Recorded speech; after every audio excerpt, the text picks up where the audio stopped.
All right, what's going on, people? It's the post-fight podcast, SCMP MMA. I got JHK and Leon here with me, and bloody hell, that's the craziest card I've ever seen. I think, would you guys agree? UFC 261. Yeah, mate. It was. Crikey, mate. But yeah, it was incredible, man. What an incredible card. And yeah, when it was coming up, and I just had the feeling, like when I was watching the prelims, that this fight card was gonna be insane.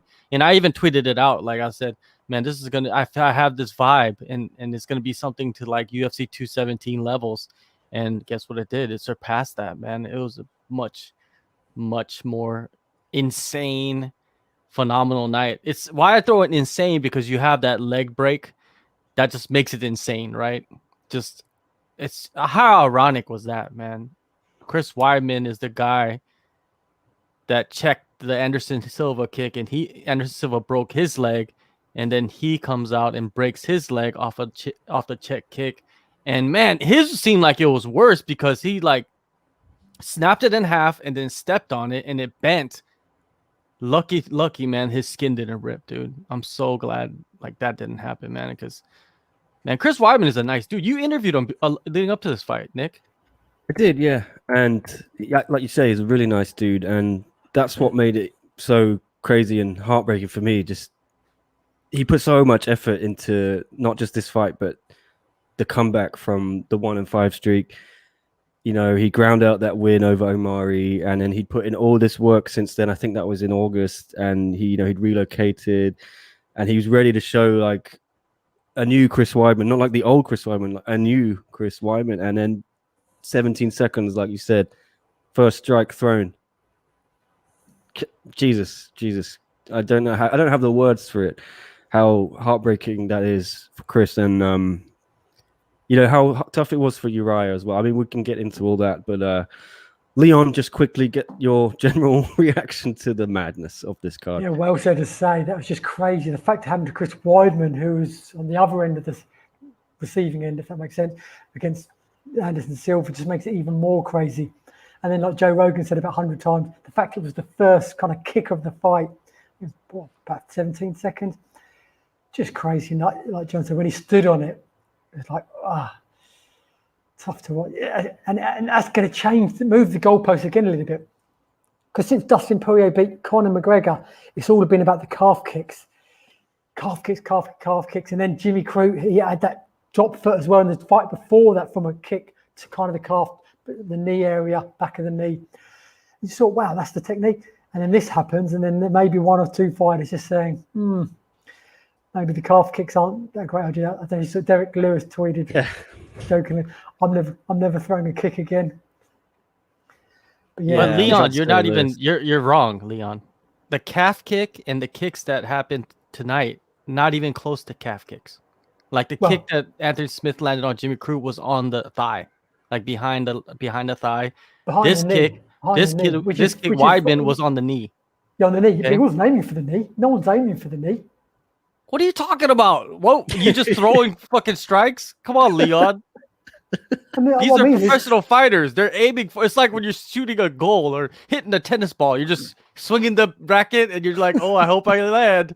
I mean, no, of course, that's what I mean. You're not aiming for the kneecap, like obviously, like happened to Anderson Silva, happened to Chris Weidman. But obviously, this was a block.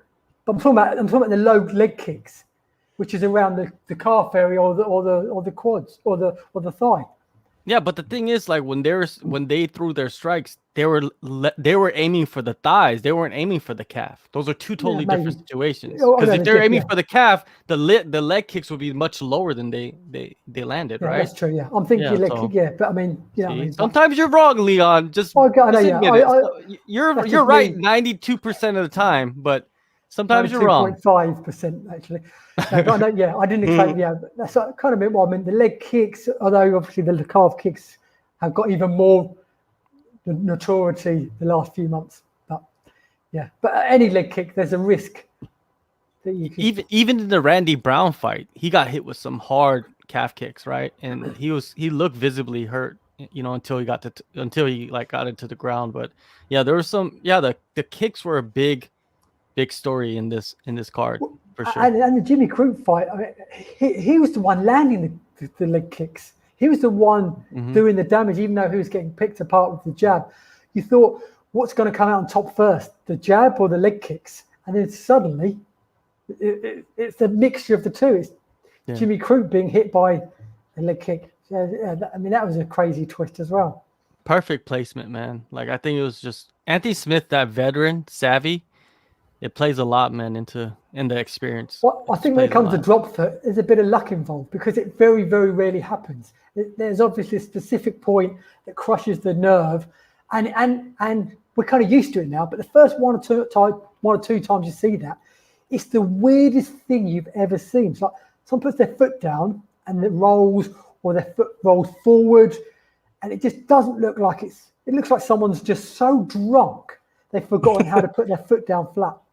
But now we've seen it a few times. You think it makes sense. Yeah, it makes sense. The first couple of times, it's like, yeah, what is going on?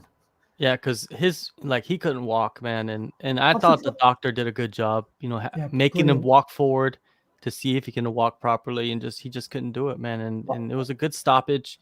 Nothing terrible. You know what I mean? I think Croot, you kind of put that in your back pocket and you can move forward pretty easily. You know what I mean? Anthony Smith is a big name, a former title challenger.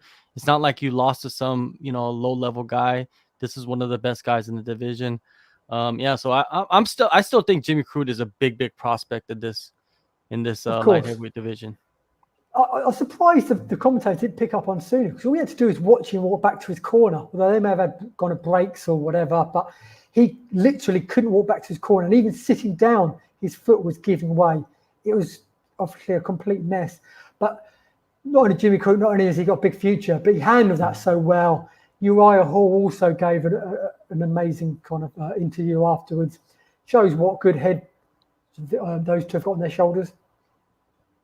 Yeah. Well, should we dive into the card now, or what? Do you want to circle around to the? We'll get back to those fights. Let's start at the top. You know what I mean? We'll get back to what's next for these fighters, but let's start at the top. Yeah. Well, Chris Edwards Bailey is going to join us soon, I believe. I sent him the link. Oh God, what kind of nonsense we're in for trouble. Talk about? But yeah, thank you everyone for watching and tuning in. Smash a like on the video and subscribe if you haven't already. Here is Chris himself. What's up, Chris? How you doing? I'm absolutely fantastic. Been enjoying the fight. It's been out. The sun is shining. The weather's good. Hong Kong is fantastic, And I just feel like someone needs to give JHK a little bit of backup, because it was looking a bit, what is it they say, male, pale and stale? Jesus. I've never heard that before. Oh, yeah. Okay, well, you're just in time, Chris. We did a little chit chat about the Weidman leg break, but we're going to jump to the main event here. So let's bring it up on screen quickly. There you go. Wow, Jorge Masvidal got knocked out for the first time in the UFC. He has had an official TKO loss before in Japan, but that was a bit controversial. I don't think he was actually out. But this was the first time Jorge Masvidal has been knocked out cold. Kamaru Usman retains the welterweight title. Round 2, just over a minute into the second round. My goodness, I didn't see this coming, guys. I thought the magic was in the air, the craziness that we might see a Masvidal knockout or something. I didn't see Usman knocking out Masvidal. Who wants to start? Who? Let's start it to Chris then. You first, Chris. Just general reaction. What a fantastic performance by Usman. I thought he won the first round. I thought he controlled him very well on the ground. I thought Masvidal was doing a lot of damage with some of those elbows. And the most important thing we have to take away from this is the evolution of Kamaru Usman from a wrestling-based fight into one of the best strikers. And I'm telling you one thing, John Jones must be looking on those pound-for-pound rankings now and thinking, Usman can't be too far away from me. What was it? He had something 14 wins in a row in the welterweight division. Absolutely fantastic. I think he's 2 behind Anderson Silva in total. Usman is, in my opinion, right now, probably pound for pound, maybe the best fighter on planet Earth. Yeah, that's a good question.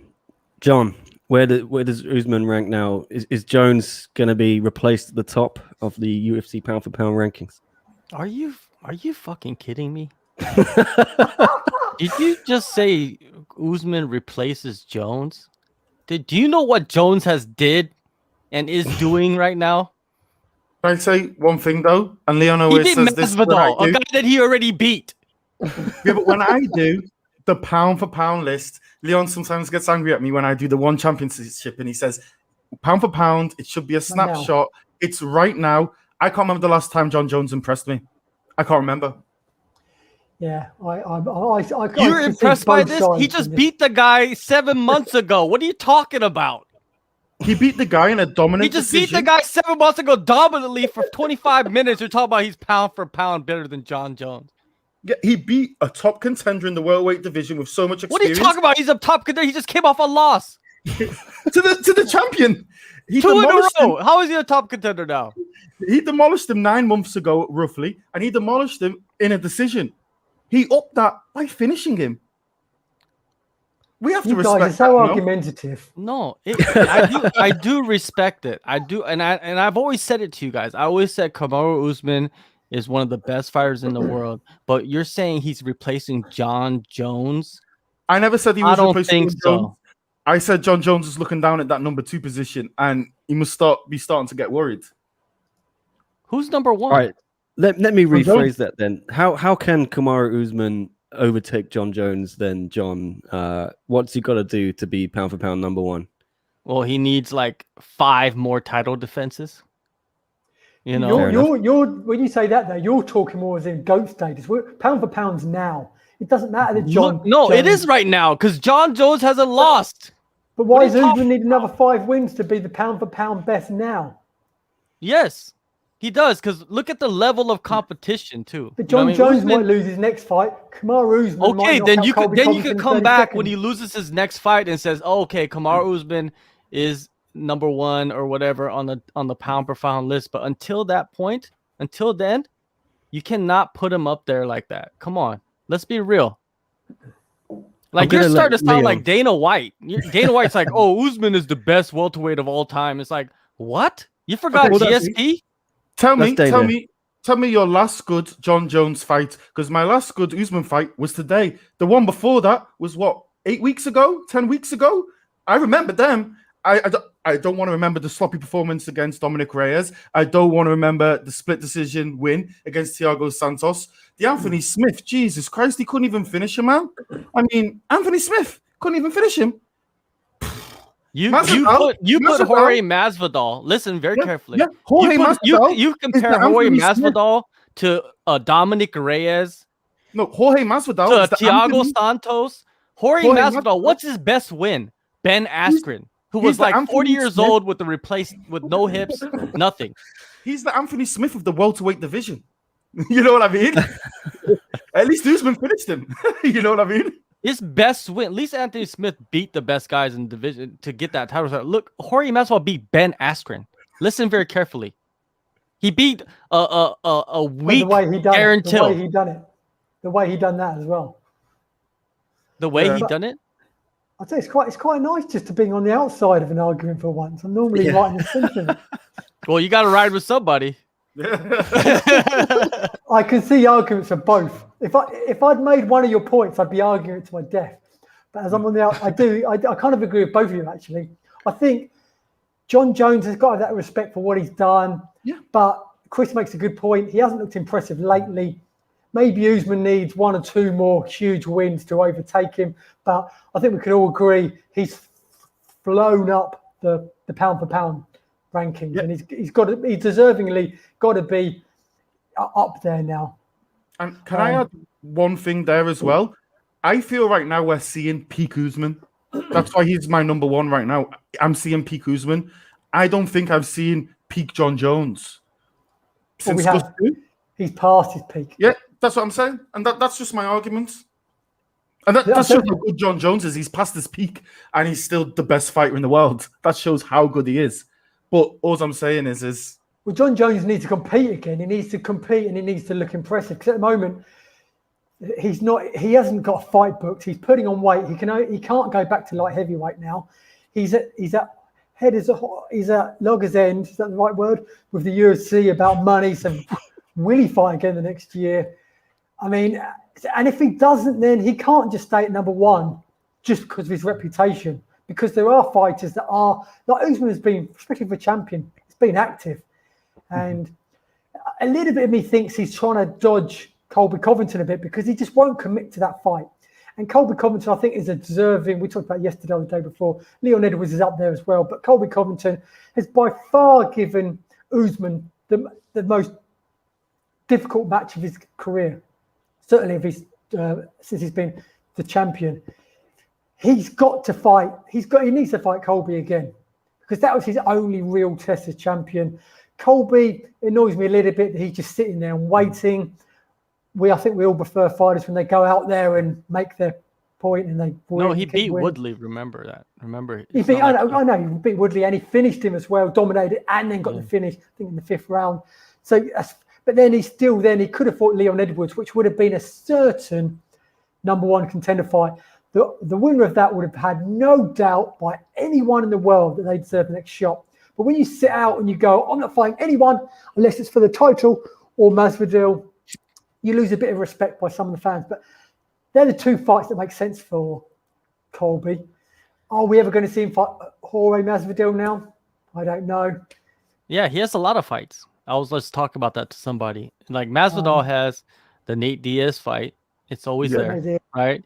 And even if we stretch it out, he still has the McGregor fight. You know what I mean? If McGregor loses again and he loses again, I can see that fight happening down the line. I don't see Masvidal like challenging for the title again, and I don't see him really fighting someone that has no name. I see him fighting just name guys. Even if he fights like once a year, I see Masvidal just continuing that until he retires, until he makes enough money to where he's like, all right, I'm out. He's got other things going on in his life, outside ventures. So we don't know how long he's going to be around, but he does still have some fights. With Usman, you're right, Leon. Colby is the #1 contender. He beat Woodley. He deserves a fight. No one has taken Usman that far, right? That fight was very close. A lot of people forget that. That fight was close. A lot of people had a 2-2 going into the fifth round. And one thing, too, Colby was fighting with a broken jaw the whole time, too, man. It shows you how fucking tough Colby is, right? And Usman still couldn't put him out until the 5th round. So I want to see that fight. The low blow in that, Usman, that was fake low blow, right? Fake low, was it exactly, fake? Yeah, that the eye poke. I'm not so sure about, but the low blow was a low blow by Usman to call it a low blow when it wasn't a low blow. We don't like to see that, particularly a champion. Can I add one thing? Nate Diaz could put a spanner in the works of Colby versus Edwards too, because if Nate Diaz does beat Leon Edwards, Nate Diaz is the biggest name in the division, baby. And he just took a money fight with Jorge. Why not take one with Nate Diaz? You know what I mean? Go back to Masvidal. No, he said that. He said that already. Masvidal, if he gets away of not fighting Colby and not fighting Leon, I'm going to be gutted because Leon fight should have been made ages ago. There's beef there. It made sense. And obviously, Colby fight makes a lot of sense. But if Colby or Leon win the title, is Jorge ever going to deserve another title shot? If one of them are champion, he might not get that. So he didn't deserve to fight for the title this weekend, Masvidal. He should have fought maybe Leon Edwards or Colby for the title shot. Because at the moment, there's 2 massive fights there I think we all want to see. And there's a chance we might not see them now. And that would be one of them stupid things about the whole entertainment side of the UFC rather than the sports side of it. It's going to be frustrating. And another thing is, Usman still has guys he has to fight. There's guys waiting. There's Wonder Boy Thompson's an interesting fight, right? Wonder Boy Thompson, if he beats Burns this next time around, he definitely deserves a title shot. I would say if Colby waits too long, even before him. And Nate Diaz, if the way that the UFC works, you know what I mean? Nate Diaz beats Leon, he gets the title shot because Usman said, yeah, I'll give it to him. Because why? Of course, the money, right? Usman always talks about money. He wants to make money while he's the champion. Those are the money fights. Nate Diaz. Thompson, not a money fight, but still a test. And Colby, a money fight, a test, right? There's still stuff left for him to do, man. If I don't know like the pound for pound rankings right now, what they are, but there's still people ahead of Usman, right? That have done more right now, that are on streaks right now. You know what? I would put, let's say, Jones there, of course, right? And Habib is gone. Who else is there?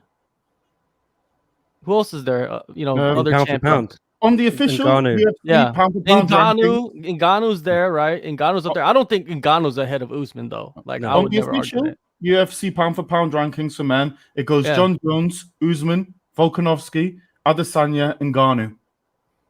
Yeah, you Oh, got why is Ngannou up there?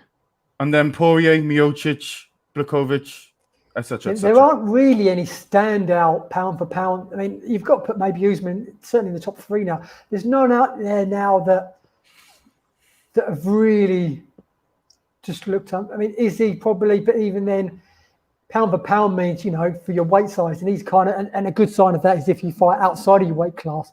Mm-hmm. But obviously, he's done that once. It didn't go the way you wanted, so that kind of goes against him a little bit. But yes, I mean, looking at the pound for pound, I would put Adesanya above Usman in the pound for pound. I'd put him about. That's just even. me. That's just me. I'd put him. I don't think there's a lot between them. Yeah. Adesanya was unbeaten until he fought Blachowicz, and he's still unbeaten at middleweight. Usman's unbeaten in God knows how long. He has the second longest streak in the UFC history right now. 14 now? wins in a row. You know who's ahead of him? Anderson Silva with 16. So Yeah. if Usman beats that record, I want him to beat it, man. I like Usman a lot. He's a great fighter. But I just can't argue for him to be like the top pound for pound guy right now. That's just I mean, the other thing as well is most of his wins were before he won the title. Most of Anderson Silva's wins were when he was a champion. That's the difference. But the thing about Usman, he's having his best performances as the champion, which is phenomenal to watch. That's one thing you got to give him credit for. He's gotten better, and he's saying that he's getting better. And the thing is, I agree with him, man. It's just, you knock out Masvidal, who's never been knocked out, but everybody saw this shit coming. Like Masvidal, who bet on Masvidal? There was some idiot out there that put 40,000 on Masvidal. I was like, you must be wanting to throw money away, man. Like, what do you might as well donate that to like the charity or something. Come on, buddy. Yeah, well, I don't know if you remember as well. Go on, Chris. People also as well have to remember Usman's style has changed so much. Before the Covington fight and then 9 fights before that, they were 8 out of the 9 were decision wins. And he was getting decision after decision after decision after decision. And then he finished Colby, and he's gone on a bit of a hot streak, just finishing people left, right, and center. I said he was a bit of a boring fighter before, and I know Dana criticised that in the. You certainly can't say that now. 30%. Yes, 30% comment. His striking has improved so much. I think you've got to give credit for Henry Hooft at Sanford helped that, and now being at Trevor Whitfield. Whitfield. Yeah. Whitwoman in Colorado, and then it's obviously more one-on-one based there. Sanford's just a crazy gym full of so much talent.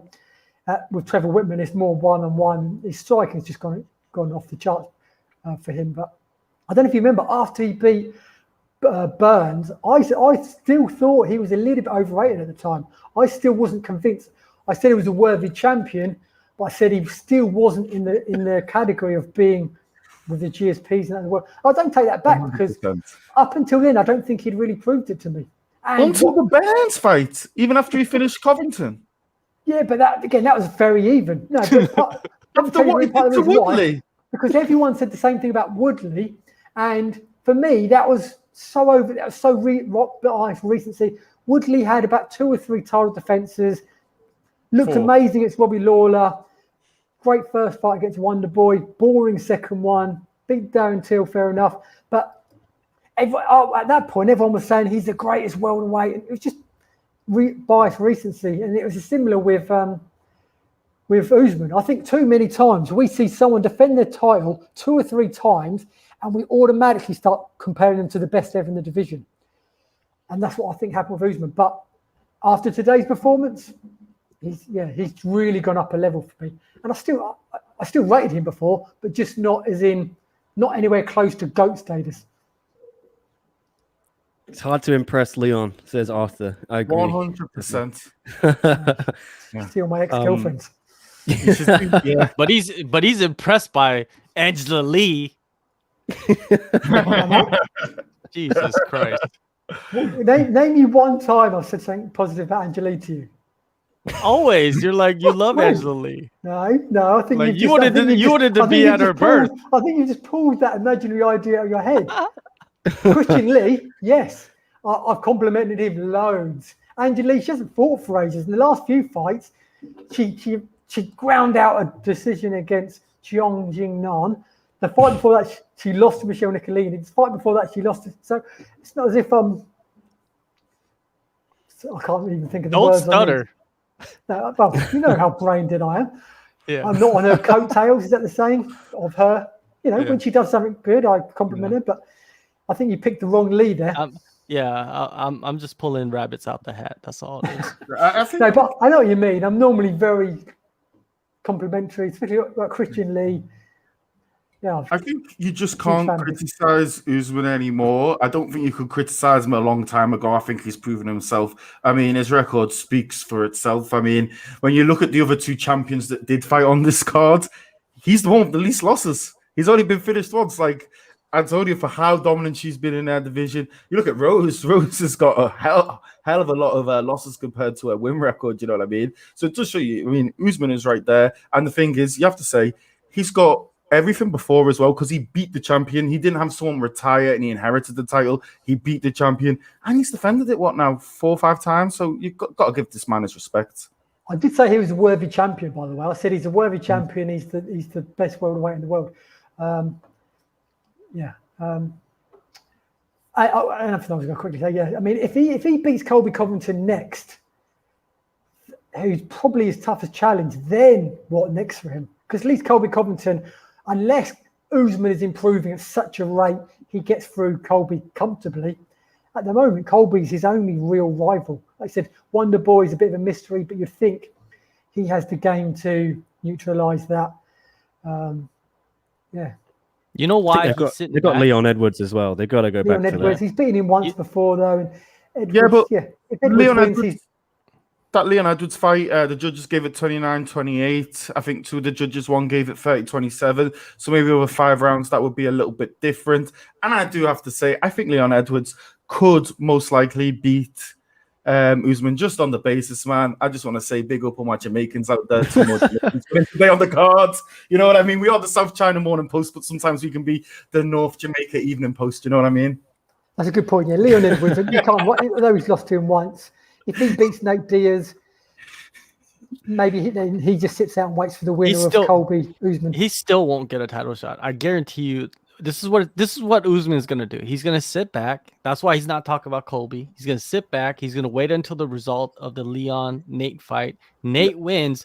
Usman's gonna come out. He's gonna do some interview with ESPN, Brett Okamoto, and call out Nate. Nate's gonna get the fight. If Nate loses, Usman's going to come out and say, okay, let's get the Colby rematch on. That's what he's going to do. So Colby's going to have to sit back. Usman's going to sit back. This is what I see happening. And whoever else is on the fringe of a title shot, you're going to have to take a back seat because those are the 2 options that Usman's looking for. Yeah, I just don't think he can fight Nate after fighting Jorge because it's like everything you said to disparage Jorge earlier, you can apply exactly the same thing to Nate Diaz. Yeah, of course. Yeah. And that does nothing for his pound-for-pound status. But he's going to go for that fight. That's what he's going to do because he wants the money. If Nate wins, 100%. And also, you can pretty much take all the trash talk he did with Jorge and just change the name from Jorge Masvidal to Nate Diaz because it's the same job, isn't it, for Usman? But again, maybe this is partly why he's not as popular as he is, and the fact that I've been a bit reserving of giving him as much maybe credit as he deserves. The fact that he does, he's not embracing that Colby Covington rematch. And considering he embraced the Masvidal rematch and he won that match pretty easy, we don't want to see champions do that. We want to go, come on, bring it on. Colby. I think he knows. Say the same to Colby as he said to Masvidal, right, if you're still running your mouth, like Masvidal is, I'm going to shut you up once and for good. But he's not saying any of that. It's funny how Masvidal annoyed him when he said all that. Covington said all the same things, called him a cheat, blamed the referee, and he never mentions Covington. I think it's because he doesn't want to give Covington a rematch. He doesn't want to give him that money. And he took the Masvidal rematch because he knew he'd get millions of dollars for it and all that. So even now, even after the fight, he's still not mentioning Covington, even though Dana said that's the fight next. But what did that pay-per-view do when he fought Covington? It was not that keen. He didn't make much rematch. money off Covington, and I don't think the pay buy rate would pop too much. Masvidal was That'll do Yeah, a but- million tonight easily. Yeah, You know what they because- should have done? They should have waited to do the Ultimate Fighter, and they should have waited until this result came out, and then did Covington Usman Ultimate Fighter. That would have built a lot of hype. That would have built a lot of momentum for the fight, and probably the pay-per-view buys would have been a little bit better. But that's not what's happening. You know what I mean? And Kobe knows that, and you guys are right. The first pay-per-view, it should have got a lot more, and maybe this one it will because of the first fight. Who knows? But Usman has options. And his options are not really to be the pound for pound best now, because he knows he's one of the pound for pound best. His options now are to just make money. And hey, go get your money. It's very ironic how Masvidal, all lead up to this fight, he's like, oh, I'm going to take care of this dude on the feet. I'm going to baptize him. And then he gets baptized, right? Because everybody thought Usman was going to go in there and wrestle him. That didn't happen, really. And then later on in the card, there's some very ironic moments, but we're not going to get into that right now. Can I ask one very quick question? And I'll give this to Leon, I'll give this to Nick, I'll give this to John. 2 guys on one championships ranking panel, 1 guy on Bellator's ranking panel. And this one I want to say to you, if you're in charge of the UFC's pound for pound right now, John Jones is number 1 on their official rankings, and number 2 is Usman. If John Jones goes up, fights Ngannou and gets knocked out, is Usman number 1? Yeah, I think so. I think you could put him number 1 because he lost, right? He lost, but at the same time, it's a different weight division, so there could be some arguments with that. You know what I mean? It's 1 loss, and he's never lost before. But yeah, I think you can move him up there. I wouldn't argue too hard. You know what I mean? Because he lost. You know, he went up there. It was a calculated move. Again, he's not going to go back down to light heavyweight. You know what I mean? So I guess I could see that happening. Can I tell you one, guys, super quick, what would be an awesome fight if Usman ever moves up? Usman Whittaker, that's a fight I'd love to see. I think that would be a classic war. Yeah. And Whittaker's always in wars. Just quickly going back to that point Tom put on the screen about broken jaw, that's irrelevant now to a certain extent. He beat him like he beat Masvidal. Colby's been going off since. He's kind of been the clear number 1 contender since then. If you're the champion and if you're as good as you look today and as good as you think you are, you run it back with Colby. Yeah, but the problem that you do say to Colby is, I mean, look, if I go and get the washing out my washing machine and beat it, it's easy because it's been washed. He beat Tyron Woodley. He's washed. Do you know what I mean? Tyron Woodley is closer in age to Leon and John than he is to Usman. I mean, that's his one win. He went out there. He went out and beat a washed old man. Well, Colby. Yeah? Yeah, but I'm more referring to their first fight. That the fact is, it was Usman's most competitive fight. And although, like you say, Woodley's passed, he still finished him and, dominated him. And it wasn't that long after Usman had done the same thing. He has 1 win in the last 20 months, Colby. Yeah, 1 win in the last 20 months. When was the last time Masvidal won? And he just got a rematch off a loss in the first fight. Yeah. And a clear one-sided loss, not a competitive loss. Shall we move on? Or Yeah, super quick. Jorge Masvidal had a win in November 2019. Covington doesn't have a win since August 2019. So yeah. Woodley. That's apples and oranges, man. This is pretty much When did Colby beat Woodley? Beat him last year? No. That doesn't count. He's washed, man. He's washed. Oh, yeah. Well, it doesn't count. We'll just dismiss results we don't care about that get in the way of our argument. All right. Or maybe we can come back to 1984, rewriting history there, Christopher Boyd. Hey, we've got a lot of 1984. It's the dream we all want to live. Praise the Chinese Communist Party who made a long reign over us. let's get into the co-main event then. On that weird segue, Zhang Weili. Oh my goodness, Rose Namajunas is the strawweight champion of the world again with a spectacular head kick KO. She delivered a bit of ground and pound afterward. I think Zhang was out. Perfect stoppage. I don't know what Zhang was complaining about, but you can see we literally all picked Zhang on our SCMP MMA group on Fanatics MMA. Go download it now if you haven't already. We were all wrong, guys. Who wants to start first? I'm going to go to John. You've been sitting back for a while, letting Chris and Leon bicker. So let's go to you first. Rose Namajunas, how about that? It was incredible, man. It was not what I expected. I expected that you know, I know that this was a pick'em fight, and of course I'm gonna go with the Asian fighter no matter what. Even if I think the other fighter is gonna win, I'm just gonna pick the Asian fighter. That's just me, because you know, you don't come to me for expert analysis on like fights and breaking them down. I don't think you go to any of us for that, right? I hope not, because because if you look at our records, it's not so good.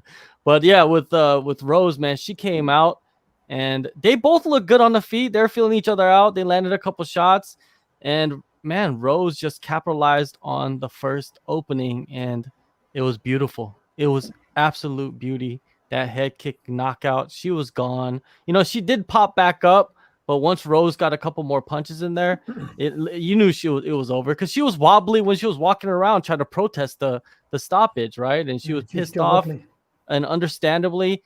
They could have let it go, because it is a championship fight. You know what I mean? I think in championship fights, you should probably give them a little bit more of a chance. But yeah, the finish was absolute beautiful. It was like probably her best finish the whole like of her career. If you look at all the finishes from Rose, this is the best one. She came through in the clutch, and there was a lot of pressure on her too, man. After those comments, I'm pretty sure she was getting a lot of hate, you know, for those comments, and she addressed it in the post fight. I'm glad she did, and it was great, man. Weili, she hasn't lost in 20 fights. This is her first loss, I think, in 21 fights or something like that.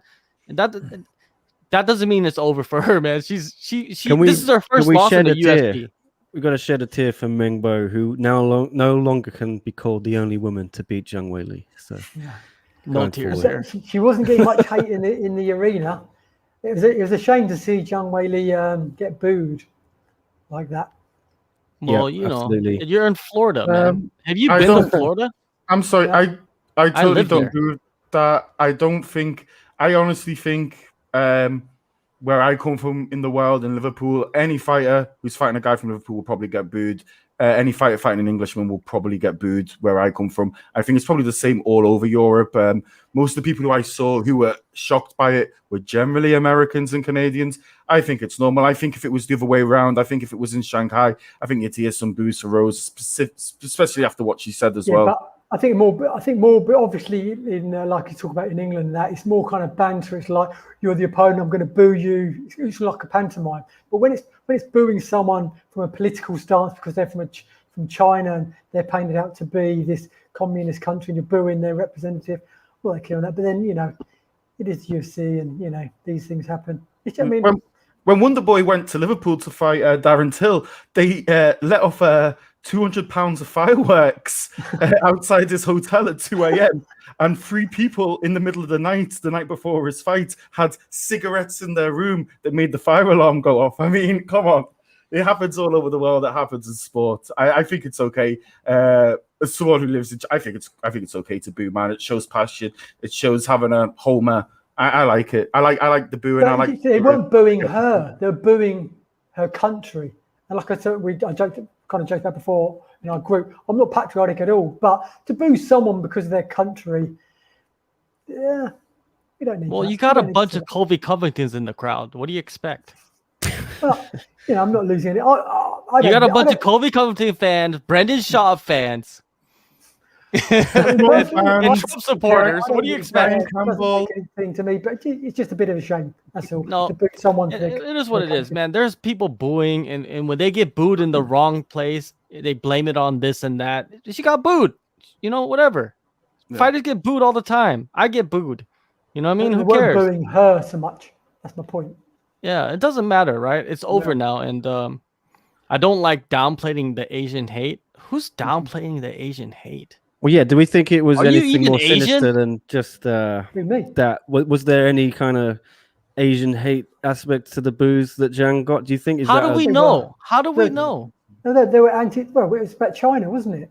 Most of the people in Florida don't even know what Asian hate is going on. Why would they boo Zhang Weili? There's no reason. Because maybe they don't like Zhang Weili. There's nothing to not like about her. What do you expect her to be liked everywhere? No, but no, of course not. But to go out of your way and then for thousands of people to boo someone, it's not as if she's a character like a Colby or a pantomime villain or you love Rose so much that they're fighting her, so you're going to boo whoever they're fighting. It's none of that. It's purely because she's from China. But did you hear? Did you hear earlier in the night? Did you hear early in the night that the crowd, whenever they were fighting somebody that was not American, they would chant USA. It didn't matter if they're from China, from Brazil. It did not matter. It did not matter. So I'm just telling you that right now. You know, like people try to bring in all this Asian hate and try to bring in all this politics and stuff. When they shouted out, when they were chanting USA, they didn't boo the opponent. The only person that got booed was Zhang Weili. Why didn't they boo the others? I think there were some people getting booed. Other people got booed too. Usman got booed. Yeah, so they hate Nigeria? Maybe they do. I don't know. But that was purely though because they were their massive. Oh, now you know why they boo. Every reason why. Like you can't put Masvidal and Rose in the same category. Rose, everyone loves Rose, but she doesn't have that passionate fan base like Masvidal does, fighting in his backyard or just around the corner from his backyard. Yeah, I think that's a good point. I'm just making calculated. You're lobbing out grenades. Estimations. Yeah. You better go get a calculator because you can't calculate shit. I think I'm 100% right. I like Arthur's point here though. If you love Rose, you can cheer for her. It doesn't mean you have to boo Weili. I think that's true. What Arthur said. They booed her because of the whole China thing. It doesn't take a genius to work that out. Yeah, that's my personal opinion. All these people that are not even, all these people that don't even, they're not even from America. They didn't even grow up in America. Talking people about in America. I don't mean a stereotype, which normally means I'm going to say something quite provocative, but they don't really realize there's a world outside of America. Can I say one thing? Like these other, everyone's an enemy, and like that's how American are brought.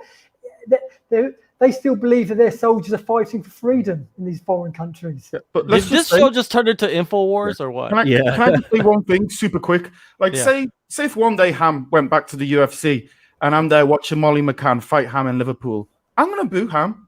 That doesn't mean I hate Korean people. Does that mean we can't be friends anymore? No, but that's Liverpool, and it's the banter side of it. That's not the same in America. They don't have that same banter side. How do you know? You're not even from America. No, but maybe that's not strictly true. What I just said.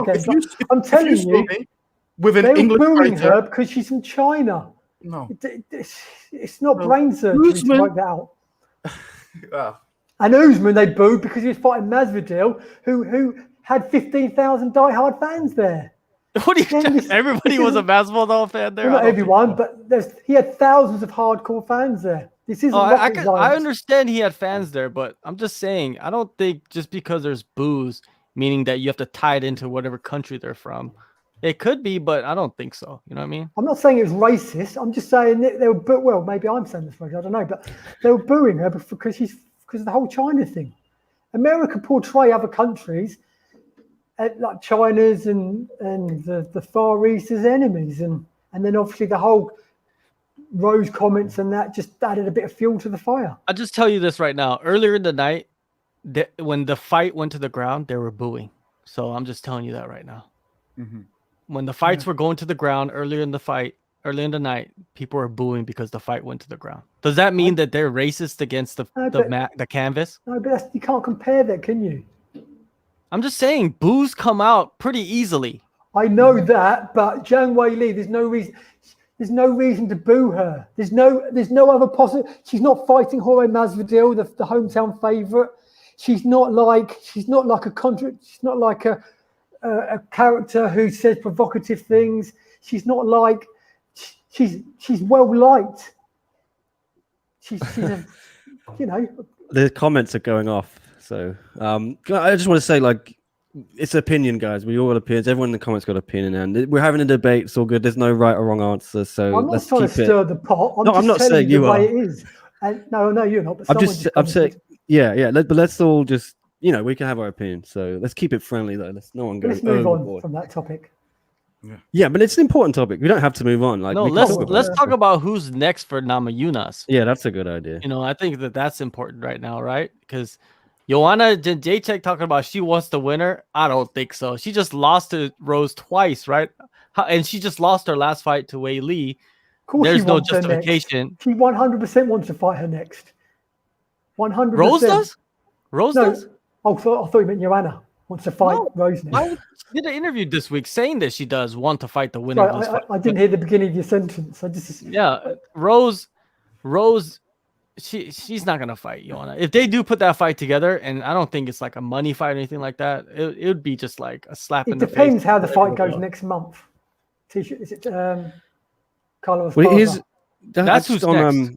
On just to very briefly go back, sorry, to what we were talking about before. WMMA scene now. Good point there. That most fans didn't actually know what Rose said last week, and I can say for a fact when she gave her interview after the fight, the traffic on our website blew up because everyone was searching. She mentioned about this stuff from the media, and everyone started googling it. So, yeah. But anyway, I interrupted you guys. Sorry, get back on it. I think another thing is one last thing about that booze. I think it's because Weili, she was denying the fact that she was knocked out when she clearly was. Booed on the way to the octagon. I don't remember that, but yeah, maybe she did. Maybe she did. Okay, maybe yeah. she did. Okay, because maybe she's not American, she got booed. Okay, whatever. There's lots of non-Americans on the card, and she was the only one that got booed, apart from Usman. Well, there was a lot of non-Americans on the card that didn't get booed, but then you've also got like people who were going under a Jamaican flag like I do that weren't born in Jamaica, but like that's okay, man, because like Jamaican people, we go around the world and we make money, and that's what we do, and we're fantastic at any sport we do. We're some of the best people in the world. The one thing I want to say is I want a mini Grand Prix. I want 2 semi-finals. I want to see Rose against Yan Xiaonan. It's never going to happen. Well, it's not going to happen. But every championship fight, you can always go back from that fight and say there were 2 semi-finals. It's how it always works, because you have 2 fights and then 2 people go on and fight each other. I think Rose versus Yan Xiaonan, I think that's the fight to make. Let her make some more anti-Chinese Communist Party comments. She's got to beat Carla Esparza first. And then I think she'll run through Carla Esparza. I think Zhang versus Joanna 2. I think Zhang Joanna 2 is what the people want to see. No. Anyways, I think Rose, she's going to fight the winner. Joanna 2? No, I think Rose is gonna fight the winner of Yan Esparza, and either one is good. The reason why is Rose lost the first fight to Esparza for the title, so there's a story there. And then Yan would be a fresh matchup. She's on this long winning streak if she continues winning, which is great. And I think those are great fights. I don't think Joanna's in a position to fight Weili next. I don't think that's going to happen. I think Weili and Joanna's going to fight somebody else. You never want to go rematch after such a great fight. It never adds up to being as great as the first fight, and it almost becomes a disappointment. So let them fight somebody else. There's more fighters. There's Dern. Yeah, there's Dern. Dern is on she has a good big fight coming up soon, or she just actually won her last fight. I think you could put Weili against Dern or Dern against Joanna. Test that striking out, you know what I mean? Because one thing about Dern is a lot of people don't know, can she go in there with a big, experienced, championship level striker and win the fight, right? In her own way. I would like to see that. That's a good fight to make. That's just my opinion. I mean, what's his name? Chris makes good points though. You know what I mean? I'm not gonna argue with him, but I think the next logical challenger is the winner between Esparza and Yan, and then there you go, another Chinese. If Yan wins, there's another Chinese fighter right there at the title, and I think that's what the UFC wants. They want to continue the Chinese, right? Because they got big money in China. So whatever it is what it is. I just want to point out, I didn't see many people really touching on this on Twitter earlier or on social media, but it was really a bad night for China in the UFC tonight, wasn't it? Of course it was. We'll get to that. We can get to that. Maybe we'll come to that eventually, but talking of Joanna Zhang Weili, the fight. I know people was expecting we might get 5-round war tonight. I really didn't see it because neither one of them, I don't think really wanted that. Rose, before she had a kind of 3-round war for Jessica Andrade, criticised the 5-round war, saying that's not a good fight. A good fight is being technical and that. So she definitely wouldn't want to go for a fight like that. And if you're Zhang Weili and you've just gone to hell and back for 25 minutes, you don't want to go through that again in your next fight. So I was expecting a technical battle, and Rose is so technical, and it was just a beautiful head kick. I'm not sure what Zhang Weili was doing with her hands. Obviously, she completely misread that kick, but yeah, that's beautiful. All right, have we done everything on Rose and Zhang? Are we moving on? No, we're not done. Okay. We're never done. One question. I don't think Rose meant any harm by her comments either. I mean, I know I kind of criticised it before. Oh my God. Come on, Leon. Rose's comments are totally fine. As someone who has lived in China, Why are speaks we fluent- opening the book again with this shit? Like, No, come just saying, on, let's just move on to the next fight. Defending Rose by saying, I don't think she meant it. She was just speaking from, like she said, her own experiences about. She wasn't talking specifically about Zhang Weili, and obviously she addressed that in her post-fight interview. Of course, but I she- just mentioned that. This is Yeah, what it and is. the thing is, Rose is saying something that maybe a lot of people in China want to say themselves, but they can't. And it's becoming increasingly hard in the city that me and Nick lives in to say something like this anyway. So, you know, it's allowed. You gotta, if you live in a free society, you gotta let people say what they want to say. But then, like I said point out before, you can't even do it in America anymore. So I think you can. no, you can't. Not when they're taking down whole social media platforms I think you can. and removing. All right, let's go Let's to move on. yeah. Let's go to the other Asian fighter on the card, Valentina Shevchenko. Big up. Big up. You can say Kyrgyzstan. one quick more point that you can say whatever you want as long as you agree with the agenda. If you go against the agenda, your comment will be removed from social media, and so could you. So I'm just And what do you In go China, by? you disappear. In China, you disappear. In China, sorry, Leon. Let me explain this to you. In China, you disappear. 2 years later, you show up with a beard and you apologize on state television. Oh man, here we go. Here's All right. levels to this game. We're doing it. Yeah, America will be there in 20 years, if not sooner. If we get another COVID. We'll go to Valentina against Jessica Andrade, and absolutely dominant performance from Valentina Shevchenko, guys. Second round TKO, dominated Andrade from start to finish, was taking her down at will. Merciful stoppage, I think, from the referee there.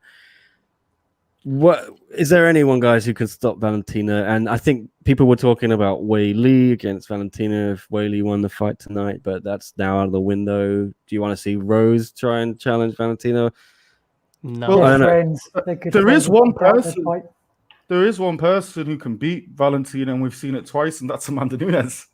But I mean, it's like you've got Amanda Nunes right at the top of the tree in women's MMA right now, and then just one rung below that, you've got Valentina, and then you've got this gap. And I mean, I feel like we're going to see Valentina Nunes free sometime soon. I mean, Nunes hasn't been able to finish her in both the fights. The 3-rounder, I think, went to a decision. So did the 5-rounder. That's something I would like to see. Just quickly on that comment, I completely agree. I don't believe in countries, borders. We're all humans. We should be one race, not multiple races. That's just divide and conquer. I don't see anyone as any different to me with their black, yellow, purple, whatever. So I just want to put that. Black and yellow, black and patriotism yellow. But whatever, Shout out to Wiz Khalifa. Yeah. I'm just saying, I don't believe in You like Wiz Khalifa, Leon? like what? Okay. He was on the PFL yesterday, I think, right? Did he invest in the PFL? Yeah, Yeah. he's He's part of kind the PFL now. Okay. All right. Anyways, going back yeah. to Shevchenko, right? Like, you know what? You know, the UFC has a great. I don't want to really say this as like she's a product, but they have a great, not a product, but a great representative. You know why? Because she's gonna fight forever. That's one thing you know about her. She's gonna fight forever, and she's gonna fight whoever the UFC wants her to fight. And that's very rare in the champion. And she's gonna fight continuously because that's her lifestyle. That's who she is, right? And if you want her to go fight Amanda, she'll go fight Amanda. If you want her to continue fighting the contenders, the challengers, she's gonna continue doing that, and she's gonna be dominant, man.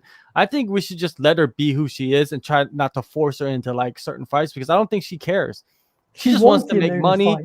travel, shoot her guns, train, and fight. That's it. That's her life. And man, and we're lucky enough to watch her, you know, perform. And she has no flaws, it seems like, especially at 125 pounds. Like we've seen her wrestle, we've seen her submit girls, we've seen her ground and pound, we've seen her break girls down on the feet. And this is just another example of that. The performance she had against Jessica Andrade. Andrade had nothing for it. This is another ironic performance too, is because everybody's like, no, Jessica Andrade was like, oh, I'm going to take her down. I'm going to challenge her on the jiu-jitsu. What happened? She got taken down. She couldn't do anything. And then when she tried to take her down, she couldn't even lift her up.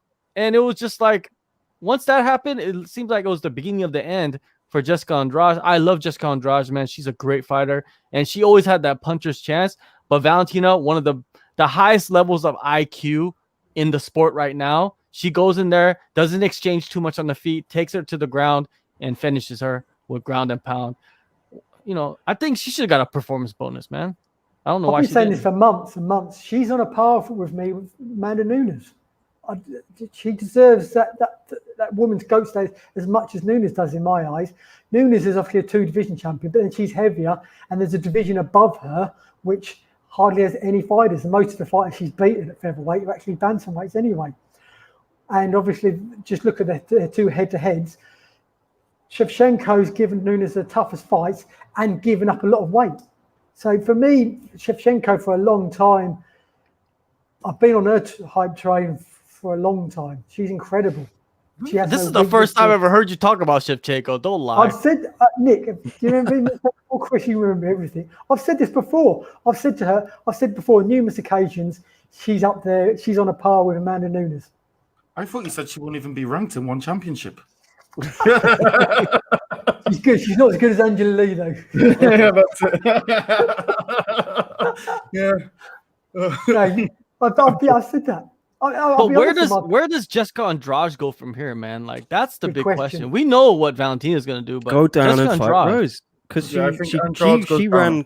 You could have had a draw with her and Rose in that rematch if that third round's a 10-8, and she's finished her already. That's a trilogy, easy. Why didn't we without even fighting? Without fighting once? I think she can always. You could do the Weili Andrade rematch if you really wanted to, and then that if Andrade wins, she could fight. Yeah, so I guess I could see that, but I don't think Andrade wants to drop down. Though. I don't think she wants to go back down to strawweight. She was a huge strawweight because she started off with bantamweight, flyweight. There's still loads of fun matchups for her. She could get 2 or 3 more fights and then maybe fight Shevchenko again. The good thing is, although she lost convincingly, she had the wrong game plan. She said after she was just prepared for. She thought she was going to do the wrestling. She wasn't expecting Valentino to do it to her. But quick, another point. Crazy thing as well is I think back to Namajunas. For me, her most impressive performance ever was the last fight she lost. Mm-hmm. Up until the point she got dropped in the head by Andrade, she looks unbelievable. As good as she looked today, but that was one amazing head kick.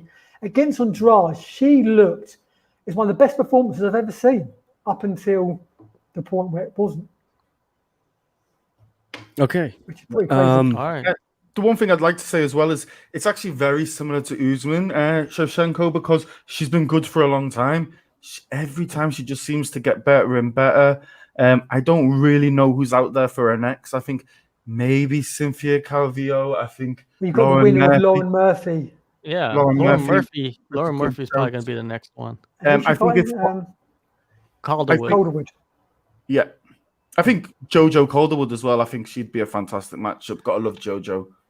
The thing is, like, a lot of people saying, oh, she has no one to fight. She's going to fight everybody that comes along. That's who Valentina Shevchenko is. So, and there's going to be new people coming along as the years go, right? So there's never going to be there's never going to be nobody there, right? There's always going to be somebody there. And there's a bunch of prospects coming up too.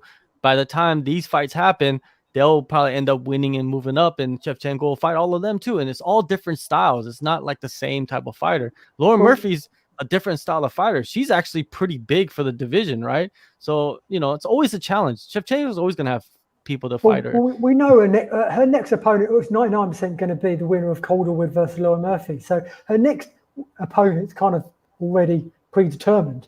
If she gets through that, then who next? Because then she has pretty much cleared up. But like John says, she would just keep knocking him down, put him in front of her, and she wants to be active as well. She's gonna end up having the most title defenses ever if she continues to perform like this. Ever. Like, she will have a record probably no one would ever break. You know what I mean? Like Anderson Silva, I think he holds the record right now, right? Or was it DJ? Was it Anderson or one of those, right? It was Anderson or DJ, right? Isn't it DJ then John Jones? Something like that. It's one of them, right? So I think Valentina just continues what she does, and I think the UFC, you know, will put her in, you know, main events for fight nights or be a co-main event in a pay-per-view, and Valentina's fine with that. You have you ever heard Valentina complain? No, never. Never. And she'll be ready for the Nunes fight anytime it happens. She said, Exactly. She goes, I'm ready for it. Whenever the UFC want to make it, it'll be the right time. But she's probably more keen on it than Nunes because she's got less to lose. And she gets paid the same amount if she fights this person or that person. So that's why she's not tripping about it, right? She gets the championship pay. So I don't, like, let her do her thing. You know what I mean? I think whoever comes next, let her fight her. It's just going to be, we're going to be shocked when she actually loses. That's what we're waiting for, right?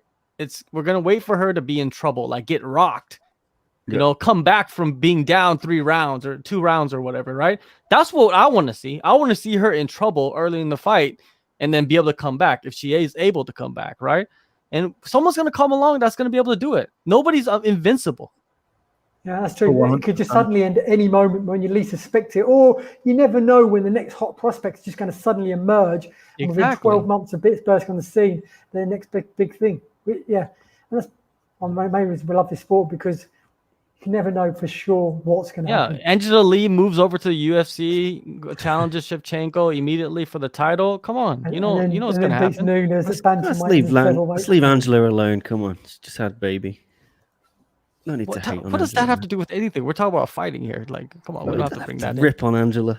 No, we're not ripping on Angela. We're just saying, like, it's a little banter. It was just a joke. All right, I'm not ripping on her. Oh, I know. I've never ripped into Angela Lee. John gets the English banter. John, have you ever been to England? Yes, I have. Yes, I have. Yes, I have. Many times. Why do you think I get my accent from? Yeah. I'm just quite impressed. I'm quite impressed with your levels of banter, because outside of England, the level of banter is a little bit disappointing in many. If you're the representative of banter in England, we gotta bomb that country and get rid of it off the face of the earth. I just watched the other day very quick, Mark. I watch these 2 American guys. They watch Oasis videos for the first time. They watch some rugby videos. They're like, "Oh my god, this is crazy!" They're not even wearing pads. And I watched one of them yesterday. They're watching English football chants, and they were just they thought it was the funniest thing. That teams slating their own fans. They were good. Back to MMA. Hardcore banter tonight, as WMMC now says. Let's go to the snap, crackle, and pop. Let's go to that. Yeah, I know Ramses in the chat wants to talk about Uriah Hall. Sorry, Ramses, we finally getting there. Can I ask you a question? Uriah Hall, right? Did he throw anything? No. So there's a great stat Ramsey threw out there, right? I just wanted to bring it on screen. Uriah Hall is the first man in UFC history to win a fight without throwing a punch or a kick. See, this is what I keep saying to John. He doesn't believe me. Us Jamaicans, we're just built differently. You know what I mean? Just built differently, bro. Yeah, say that to Aljamain Sterling. Hey, he's got a belt, man. He's got a belt. No, but the thing is, like, I'm sure there have been fighters that have taken the fight down to the ground and got submission without lining a blow. Has Shinjueki ever done it in one? No, come on, man. He doesn't even put There's wraps always in. a punch. He doesn't even put wraps in his gloves. He just gets it. That's stupid too, right there. I don't understand that. Yeah. Like, crazy. It is crazy, but Aoki's crazy. Anyways, going back to Hall and the Weidman fight, man, the only thing to talk about is I hope Chris Weidman gets that surgery in the morning and fixes his leg to where he could be normal and he could live a normal life, because what's probably going to end up happening is he probably won't be able to fight again, man. It's just at his age, he's not a young guy. I think he's like 36. Huh? I'm sure he's younger than Anderson Silva was when he done his. But the thing is, Anderson Silva wasn't plagued with injuries his whole career. Like, Weidman has been plagued with injuries throughout his whole career. And your body, I think, Leon, you're the one who said that. Like, if you get surgery, there's not much coming back from multiple surgeries. Unnecessary surgeries. If you've got broken leg, it's 100% necessary. I'm talking about on joints, when some doctors would just go, we'll operate on it. When there's other ways around it, like just rest, for example. But a broken leg, there's no way of surgery or and I hope if he's able to come back, I don't care, man. I think you know me, I don't care about, like, I don't try to force a fighter to retire, but if he does come back, he comes back, man. But I don't think he will. I think that his body's just not gonna let him, man. It's just it's hard to say. We're not doctors, right? But I just hope that he could get his body back to the point where he could, like, live his life, have fun with his kids, work at a gym, like, live a normal life. That's what I want, man, for this guy, man, because that's a devastating and psychologically. Millions of people broken their. He'll 100% get back to normal life. One is millions of people broken their leg. UFC going to look after him. He's going to get the best doctors to do it. He'll 100% be fine. Will he fight again? That's obviously the question. But I reckon he could. I mean, I remember when he made, I think it was his UFC debut, fought with broken ribs, and I've cracked my ribs 4 times, and it hurts to breathe. I can't imagine how tough you have to be to go into a fight already with a cracked rib or broken. So he's super tough, and yeah, well, we'll see. I don't know, but I just hope that he gets back to normal. Uriah Hall, man, that's the question now. Is like, you go from this, Uriah Hall's a very emotional guy, and like he's had problems, like, mentally getting into the fights and performing the best that he can. I don't know if this is a good thing for him or a bad thing for him, because, man, after the fight, he had a great post-fight speech, and he was very like concerned for Chris Weidman and his family. And this could play in your head, man, when you go into your next fight. Like, do I want to injure the guy? Because Hall's kind of like a guy that, he's there for the sport. He's not there for like hurting guys, right? So, I don't know, man. I want to say for Uriah Hall, it's not too bad a situation for him. He just got paid from doing nothing. So it's not too bad the situation. And I guess he can probably turn it around pretty fast because, he had to cut some weight. But apart from that, I mean, he should be ready to fight next week if they want. Yeah, but I think John's point is that obviously if Weidman comes back, he's got to get over that. He very well could get back physically, Chris Weidman. He's going to get his legs strong again, but it's the mental. Like when you saw Anderson Silva fight Nick Diaz again, that mental stigma of throwing leg kicks again. And Keanu Suba had the same thing when he came back after he'd broken his leg in one championship.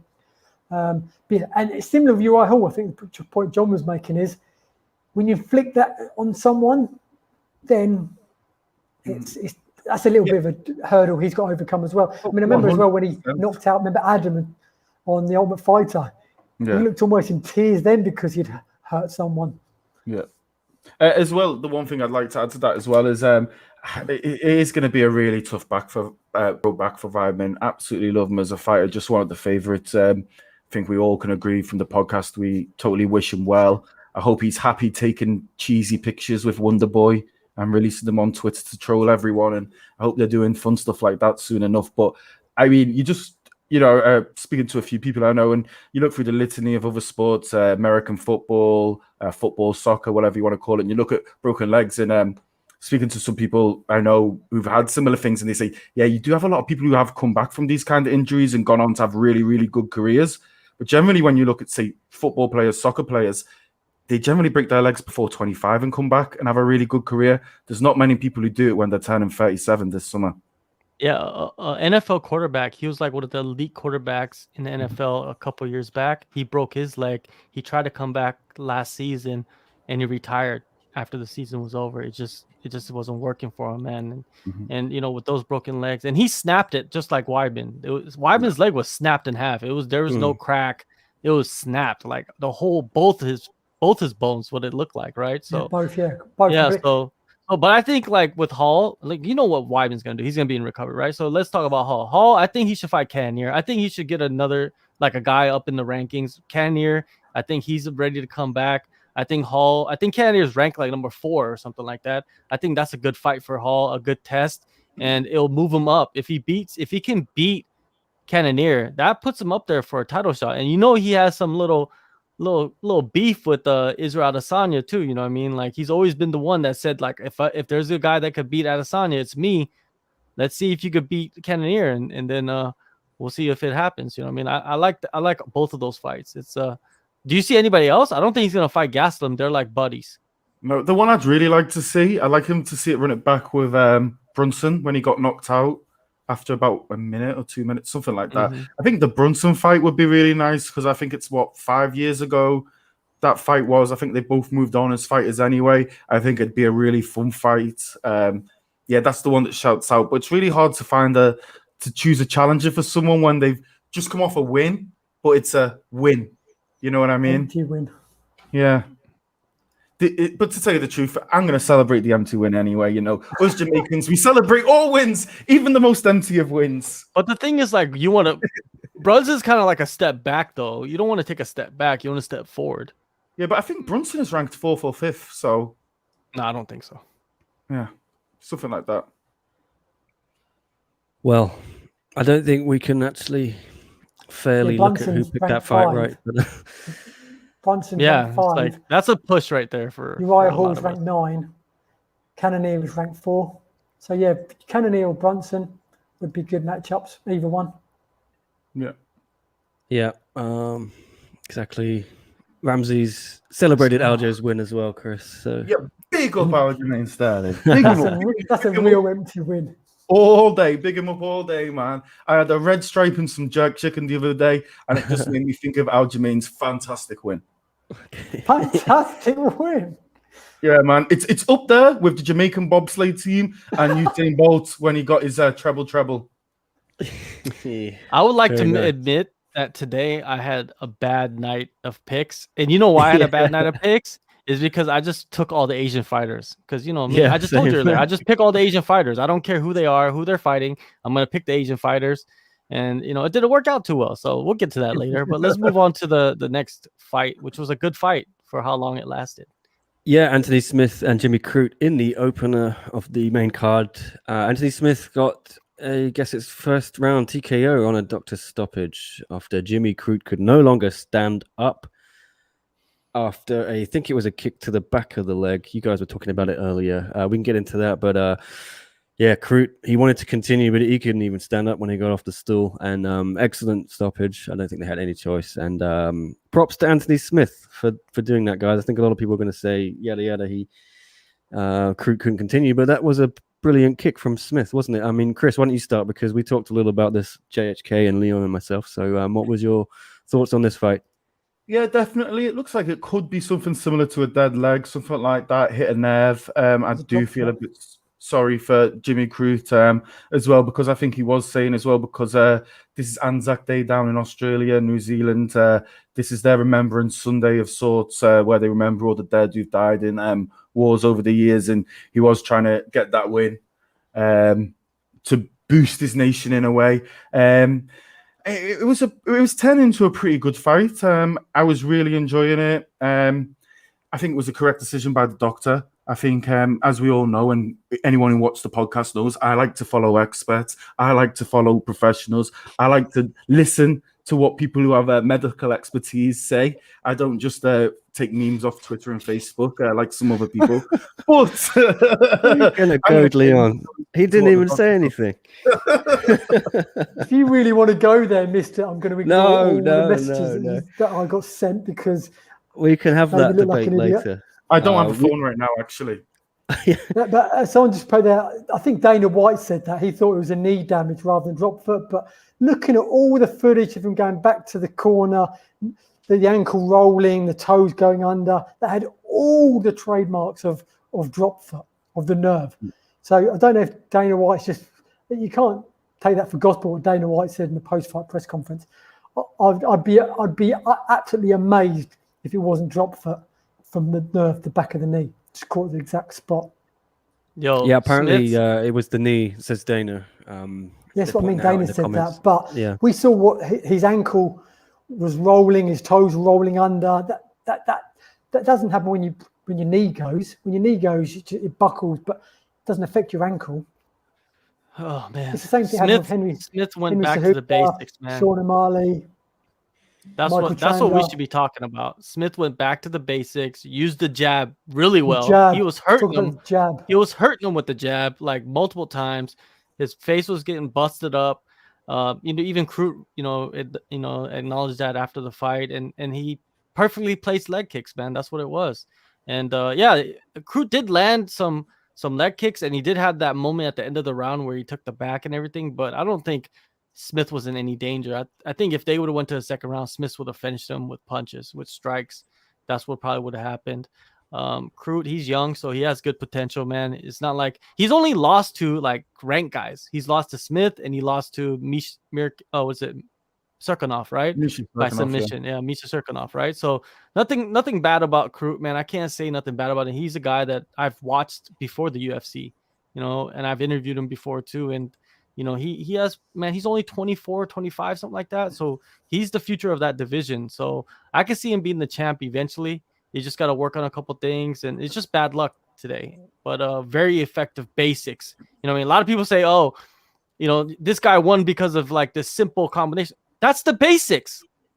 That's what wins you fights. And if you noticed, Usman went back to the basics, I think, with Trevor Whitman. And I think that's what, even in the fight against Burns, he won with the jab too. This same thing. Smith went back to the basics, got a good finish, man, got a good win. And he needed this, man. He needed this win badly. The exact reason doesn't really that matter, whether his kneecap fell out, whether he got drop foot, whether he stubbed his toe. The exact reason doesn't really that matter. The leg kick finished the fight. And like John said, the jab was just so impressive that he was just picking him, and like not just picking him apart, but shook his head back a couple of times as well, which you don't often see with a jab. So that, his performance up to that point was really impressive. Anyway, shame it finished like that, because it probably would have been, the fun would have continued. And Croot, he'll definitely come back stronger. Yep, excellent performance from Smith. Anything else, Chris, you wanted to add on No, this not fight? really. It's just really hard when you get some people asking you what's next for Anthony Smith, because this is a guy who 9 years ago was beating people like Hodger Gracie.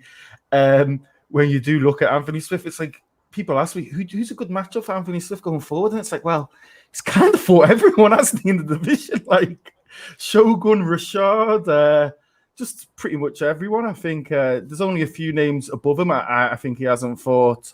I think so. It's really, really tough to match up. I do apologize to everyone out there. I was writing Anthony Smith off a little bit before this fight. I thought they were ready to feed him to a young lion. I thought he looked really, really good in everything we saw, and I'm happy for him. He's a nice guy. Yeah, it's all good.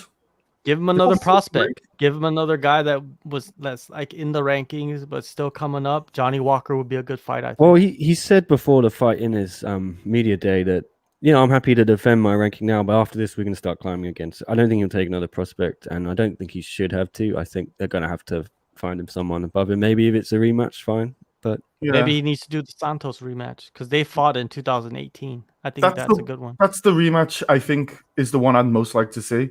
Would be him, Thiago Santos, because you kind of got two older-ish guys. Thiago Santos hasn't quite been what he used to be, and it's kind of like a quarterfinal or something like that, because it's kind of like whoever really loses kind of knocked out of contention for a while, and the other one will be pushed up a little bit more. So I think it would be a great fight. But let me throw this in there. Whoever loses between Dominic Reyes and Yuri Prohaska, they should fight Smith next. That's perfect, because he hasn't fought either of them. They're fresh matchup. I think they're fantastic, and they're both younger guys. Reyes late 20s. Yuri now is only 32. Yeah, he's only 32, so it's not like he's too old. He does have a lot of fights though. Yeah, man. How old's Prokocha? About 25, 26? Prohaska? Yeah, he's young. He's pretty young. Yeah. Talking of going back to Chris Weidman's injury and coming back, look at Thiago Santos. He just hasn't looked the same in his last two fights since he went through double knee surgery after fighting John Jones. And for me, it's looked like he's in his head. So it's that mental stigma of overcoming like a serious injury. Agreed. Well, we're just going to scan over some of the prelims and talk of the issues, but worth mentioning, I think, or maybe not, that before this fight, after the main card opened, Jake Paul, a big chant erupted saying, "Fuck Jake Paul." And Daniel Cormier actually went over to him, and then Cormier explained that he told him, "Don't play games with me," on the broadcast. So some interesting rumblings there. Jake Paul, stupid, man. It is stupid. I mean, why? I don't want to see Jake Paul against Daniel Cormier. But look, all these people who hate Jake Paul, who are shouting his name out at the UFC event, right? Did those people not realize when they keep shouting out with his name, journalists are going to cover Jake Paul? Jake Paul is going to get more news. He's going to get more traction, more tweets, more retweets, more subscribers. Like, this guy is perfect at blowing the balloon every day, man. And good respect to him, man. But you know what, though? Daniel Cormier is giving Jake Paul the shine. Before this event, nobody was talking about Jake Paul. There was no mention of Jake Paul. And then DC went over there and got into a verbal altercation, so to say, with Jake Paul. And then that drew attention to Jake Paul more.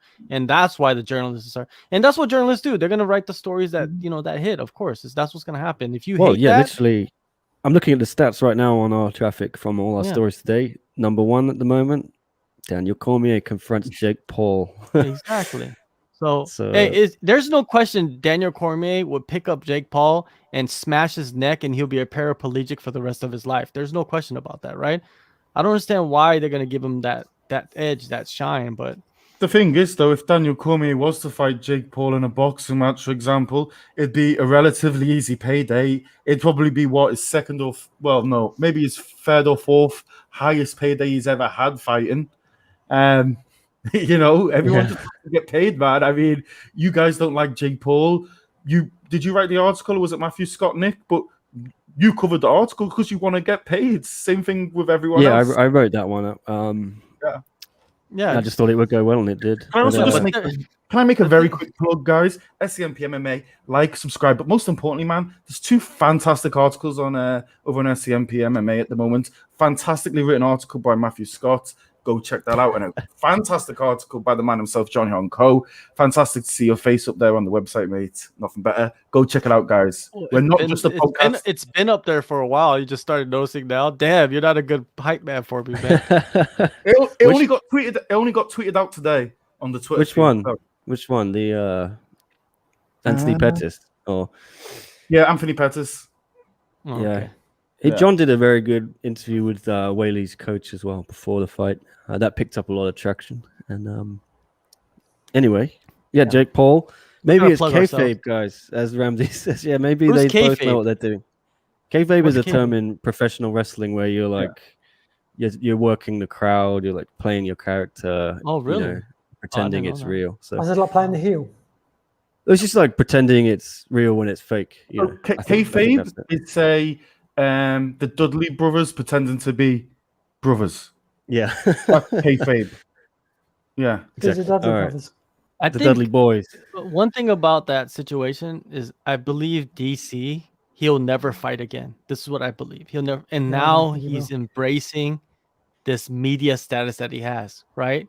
To where it's like, okay, I'm going to play it up. I like it. I like the attention. I like doing what I do. I enjoy it. I don't have to break a sweat. I don't have to train for it. I could just go out there and use my mouthpiece and, grow my brand. And if he's making money off of it, go do your thing, DC. Jake Paul, he's going to get attention no matter what, right? So just let him do his thing. Stephen A. Smith, he's going to get attention no matter what. He could say the dumbest shit in the world. People are going to talk about him, right? Because he's the guy that makes the most money probably at ESPN. And the reason why is because he's the Jake Paul of media, basically, right? So it is what it is. We got some great fights, man, that we had earlier in the prelims, man, we could talk about. We got another Jamaican. Yeah. Shout out to my boy, Rude Boy. I've been speaking with him forever, man. I love that guy, man. He's great. One thing Randy as Brown. well. Gotta big up my Rude Boy, but the one thing I want to say is we've all read the stories about this cowboy. We've also read the stories about the other cowboy. I've read the stories about this cowboy. I like that Randy Brown flipped him off after he beat him. I like that. What happened with the cowboy? Yeah. I stuff I can't say on air, but you'll find it, or I'll tell you about it later. Why? Why can't you say that there? If you read about it, then it must be public knowledge. Yeah, there's just a lot of stuff. Legal things, right? Yeah. I think I heard some. I just don't remember exactly what happened, but I've heard some legal stuff going down on in Brazil, right? Something happened. A lot of DV issues, domestic violence issues, some other issues and stuff like this. From everything I've heard, he's just not a good man. Yeah, but the thing is, before this fight, Cowboy had some beef with Randy Brown, and Randy Brown seemed like he didn't know anything about it. So I don't know what happened. Maybe because I spoke to Randy Brown 2 times before this fight, like because this fight was supposed to happen like a couple months ago. So I spoke with him.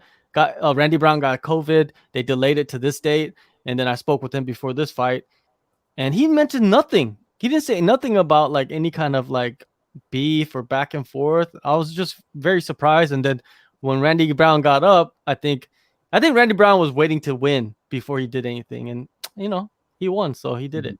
He flipped him off. Nico, did you pick Cowboy? Yeah, I did. What was the logic behind that? That was me trying to just go against the grain and seeing everyone else had him. And I was thinking, so you're trying to do your own flip off moment, but it just didn't work. Well, I lost on this fight as well too because I had Randy Brown by KO TKO. Yeah. I just did not see the sub coming. I didn't see that coming, but excellent one-handed choke, man. That was awesome. It was beautiful, man. Beautiful. I learned my lesson. I'm happy for Randy Brown, man. He's a guy that he's one of the original Dana White looking for a fighter or looking for a fight, guys that he got signed, and he's the only one that's left. Where is Sage? I forgot. He got his head blown off by Cosmo Alexander. Where is Mickey Gall? Does he even still fight for the UFC? Yeah, he is fighting. Mickey Gall still, yeah. Yeah, but he basically disappeared from like any talk of him being a legit fighter. Randy Brown is fighting ranked guys that are very dangerous, and he's building himself up. But and he's still very young too. Didn't Mickey Gall fight Mike Perry fairly recently? He did, and it didn't work out too well for him, I don't believe. I think Mike won that, yeah. Yeah, and Randy Brown, he wanted to fight Mike Perry because he hates Mike Perry, but that never happened. But yeah, this is a good win. I think Alex Oliveira, he's on like his last like 5 fights. Let's check this out. His last, he's like 2 and 5, 2 and 5 in his last 7. Oh wow! It doesn't. That's not a good record. James told me if we click on the things, we get their records come up, but that doesn't seem to happen. I'll talk to him again. Good win for Randy Brown. Made a fan of me tonight. Jamaica, stand up, blah blah blah up. Hey, exactly. Chris, who does Randy Brown fight next, man? Oh, that is an absolute tough one. Is Peter Sabota a little bit too washed? He's retired. Is he retired? Yeah. Let me think then. What about Mike Perry then? Yeah. Yeah? Yeah, mate. That's a good fight. That's a gunner. Yeah. Well, Perry was making some noise on Twitter either yesterday or today. Yeah, some people thought he may have been cut or something. I don't know. So we'll see what happens with Mike. You want to breeze over the rest of these ones? What else is worth mentioning? I thought Sekulic won this fight against Dwight Grant, and I'm annoyed my pick didn't get validated there. Mainly.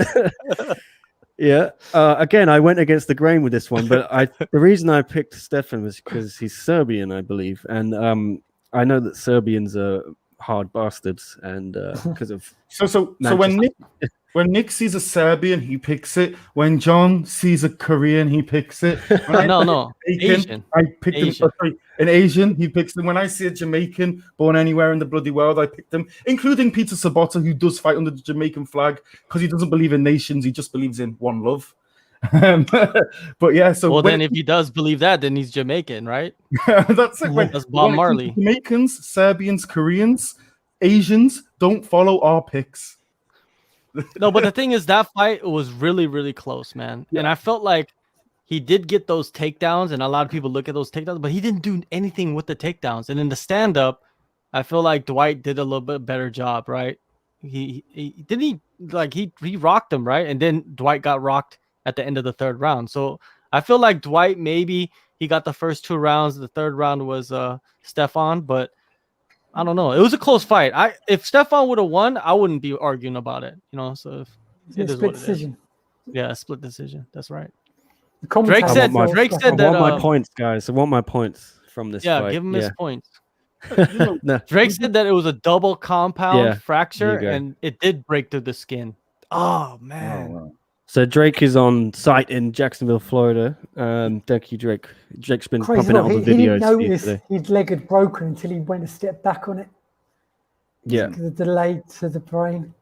yeah. Crazy as that. Man. It was And- just and like look- Anderson. I know we were just saying a good matchup for Randy Brown, super quick. What about him versus Dwight Grant? I don't know. I want to see him fight somebody like his last fight before this was a ranked guy, right? He fought Luque. Luque was ranked. I feel like he got this win. He should get another crack at a ranked guy. I would like to see him fight Robbie Lawler. I think that would be a good fight. Okay. Brendan Allen submitted Carl Roberson. I actually missed this fight, guys, so I can't say too much about it. I was walking from my house to the cafe because I was desperate for caffeine.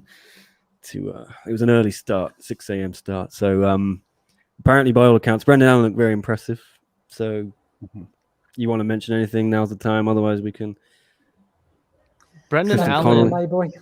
Brendan Allen. He recently moved over to Sanford MMA. He used to train at Rufus Sport, but man, he like a lot of people I've talked to that train at Sanford MMA. They talk about Brendan Allen and he's like one of their main training partners, especially the middleweight guys, the light heavyweight guys. And they, like Phil Hawes. Phil Hawes was talking about him. Such a great training partner. And looks like it's working out for him. Sanford MMA. What can you say, man? Those guys win fights. They just win 100%, fights. man. And it does show you how good Brendan Allen is. And I know we haven't seen a lot from Carl Robertson since he went through the Contender Series, but he is a top athlete. Fantastic kickboxer back in the day. When you look at his only losses, I think in the UFC have been to Glover Teixeira and Marvin Vettori. So it shows he is right at the top, Carl Robertson. And it does really show you what Brendan Allen is bringing. And just, as John says, people speak so highly of him. It does show you what a fantastic athlete he is. Okay. Tristan Connolly and Pat Sabatini. Pat Sabatini got the decision. Anyone want to say anything about this one? Or When Tristan Allen was cutting down, he's usually a lightweight, but his debut was at welterweight, and then he went all the way down to featherweight. And then you saw him at the weigh-ins. He did look really, really extremely skinny. And once I saw that, I was like, man, that's gonna play a factor. I think he's just not used to his body being that depleted and performing right. He went to auditions, he didn't get finished, but man, I think he should just go back up to lightweight. I think this was just like a test run. And Pat Sabatini, not too impressed by him because who he was facing, but a win is a win, especially in your debut. It's all good. Okay.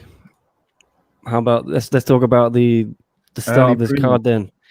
Yeah, so China Academy went 0-3 at the start of the card. Maybe we'll build up to Dinar getting that win, but we could start with Dragon Girl, Na Liang, second round TKO loss to Ariana Carnelossi, and then Aori Chalong, I have pronounced that wrong, I know I have, against Jeff Molino. That one fight of the night, performance bonus, I think. Brilliant fight. Both those first two fights, absolute bangers. And then Rongju, he lost to Kazula Vargas decision. That for me was the biggest disappointment. Yeah, I don't want to shit on Rongju too much, but I think he was looked at as the big hope out of this academy class, shall we say. He had all the hype behind him before the fight from Dean Amersinger from the Shanghai Performance Institute, said he's the phenom, and he, out of all of them, he looked the flattest. Yeah, where do we start then? Think of that scorecard in the Jurong fight, because one of the guys 9-26. 30-26. 30-26 by one. Yeah, what was that judge on? That was weird, man. He gave the first round 10-8. Yeah, I would say that's unfair. That was odd. That was very odd. But how could you give the first round 10-8 and the second round a 10-9 when the second round had two submissions, like almost near submissions there? The judging was horrific in this fight. But still, the right guy won, right? Rongju was in there trying to showboat when he's losing the fight. And I don't understand that. Like, what are you doing? Like, focus on winning the fight. Showboating only works if you win. Like, do it after you finish the guy, right? It's just, I don't know. It just made no sense. Especially, this guy has all this hype. Maybe it was because he had the hype. Maybe he was feeling the pressure. Who knows? But what can you do, man? It's a lesson learned. A lot of these Chinese fighters, they don't have their cornermen with them. You know, they flew out there alone. They just kind of had patch jobs on their corners, which could have effect on them. But Rong Zhu, man, a lot of people are hyping him up, and he lost to Vargas. I believe the hype is real. It wasn't a very good performance at all. He looked really flat. The one thing I will say is, you know, this is a guy who only turned 21 a month or two ago. He's got a lot more to give. We will see improvements. And it is a bit of a blow to the UFC China Academy, really, and it does make you think if it is all it is cracked up to be. Yeah. Well, I mean, you know, I was this guy's wrong, right? Would you think, like, you know, I'd love it if as much as I want the UFC China Academy to be a success, and I think it will be a success in time. I mean, if Sanford or one of these super mega camps or Trevor Whitman, and you had he signed with him, you'd be like, oh, that's big news. Something big's going to happen. I'm not sure if it's exactly at the same level over there. I don't know. You also have to think about it like this. They've only been doing it for a couple of years. Yeah. You know, it's not like it's a program that they've been doing for 10 years or even 5 years. It's a couple years, 2, 3 at the most. So you just got to give it time. You know, these are young prospects too. And a lot of them, they've never fought outside of China or just outside of Asia. And going over there in this new environment and on a big pay-per-view, right? It could be overwhelming. So, you know, you got to give them some time. You got to give some time for them to grow, go back, learn from their losses. They have great coaches. They have the state-of-the-art facility. You know, they could do what they want. You know, even the Dragon Girl, right? She came out and she looked really good, I thought, right? She did look sloppy in some areas, but she came out and dropped the girl that was supposed to drop her, right? Immediately, right? And she almost pretty much had this huge adrenaline dump. Maybe the octagon jitters was there, but the strength difference you could see was very apparent. That girl, what is it? Carnelose, she was very strong in there, and I kind of thought it was an early stoppage too, man. I thought she could have let her go a little bit longer, man. It wasn't like those shots were like completely damaging her, but it is what it is. You know, she's a young fighter, so just let her. For Dragon Girl. Yeah, for Dragon Girl. You know what I mean? Like, but she looked good. She looked promising. You know, she had some moments in the fight, and she just couldn't recover after just losing, just exerting herself so hard in the first round, because she had to get carried to the stool, right? And then the ref was looking at her like a fat man at cheesecake between rounds, right? And just lasered eyes focused on her, and I think he already thought he was going to end the fight right there, you know, and it kind of sucks, but you know, it is. When you look to Liang, I know she's quite rangy. Do you think if she was in like another organization, like a Road, like a Rise, and like a One, do you think she'd be fighting in this weight class? Or do you think she'd be down one? No, I think she's fighting at the right weight class. I think this is the right one for her. You know, she might. The thing is, like, the PI, they know, like, if a fighter is fighting in the right weight class. They do all the tests and everything, right? So I don't think they would have her fighting in a weight class she's not supposed to be. Because I've talked to fighters in the past and asked them about the results of the tests. And some of them said that, you know, I thought I was going to be able to go down to this weight or go up this weight. And the PI told me after the test that I can't do it. It'd be pretty much impossible. So the science is behind her fighting at this weight class. What is it? Archie Long, right? That fight, I think he got bad corner advice after the second round, going into the third round. That was telling what I believe I remember them saying was that you've won the first 2 rounds. Mm-hmm. And that is far from the truth, man, because look what happened. He lost them.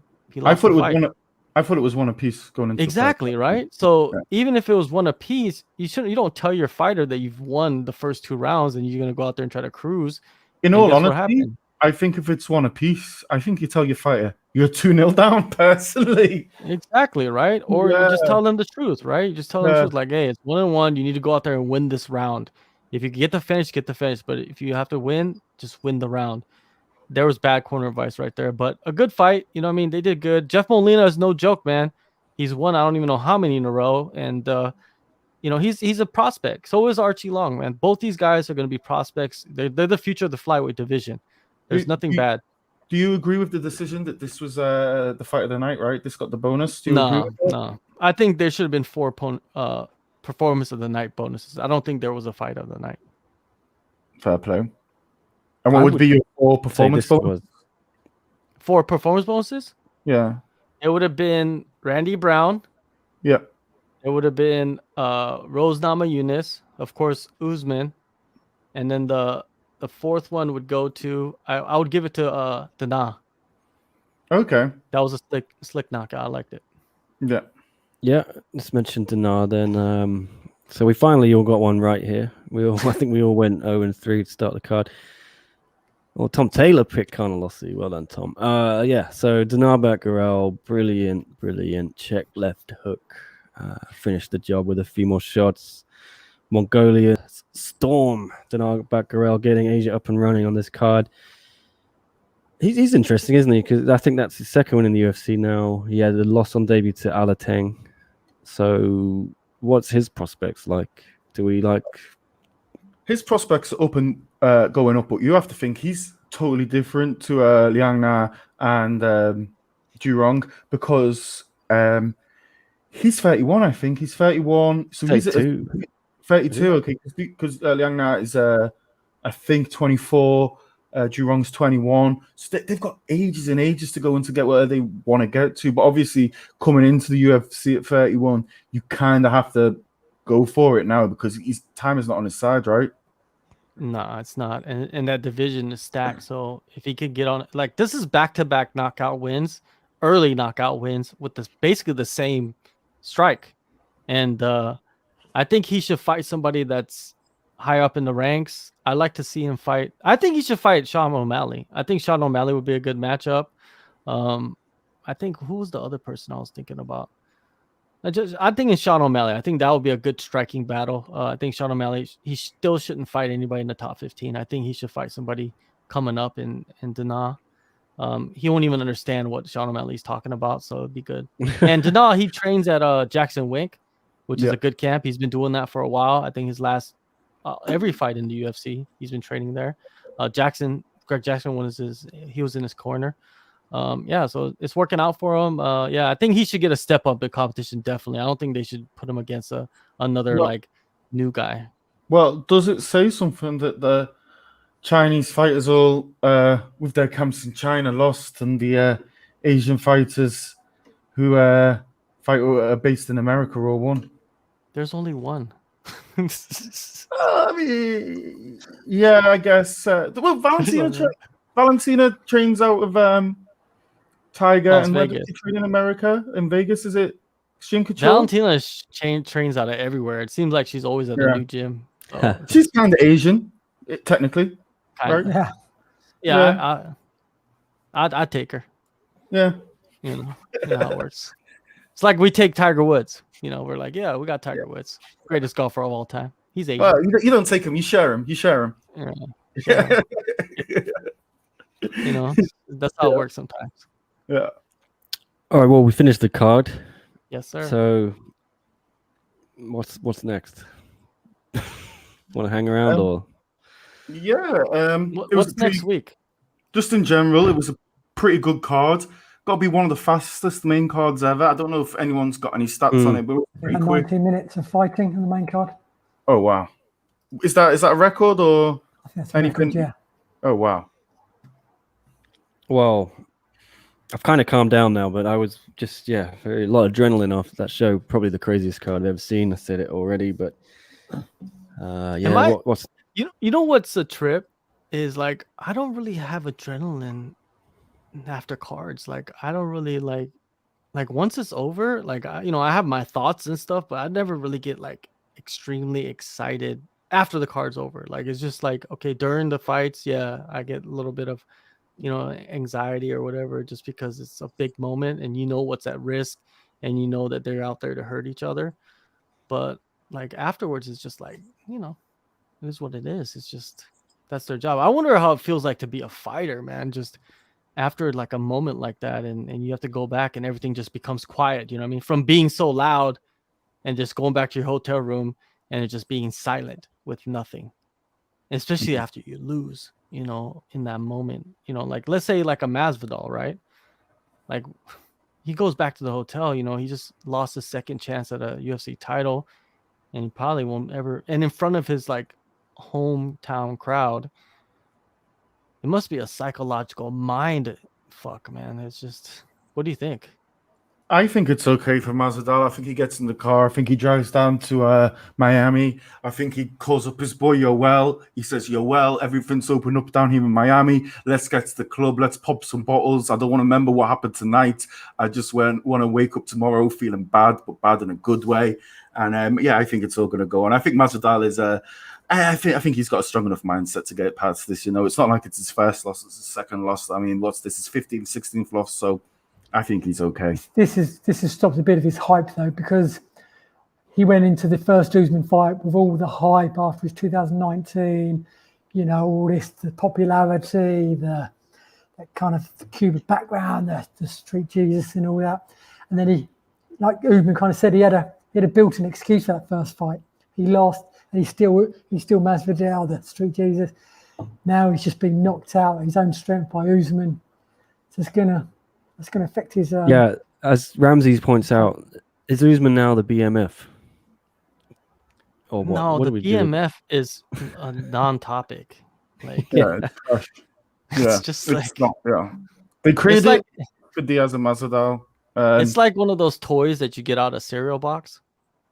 Yeah, or from That's a what Happy it Meal. is, you know? Surely, would you think if you're Usman, you can now play up that fact?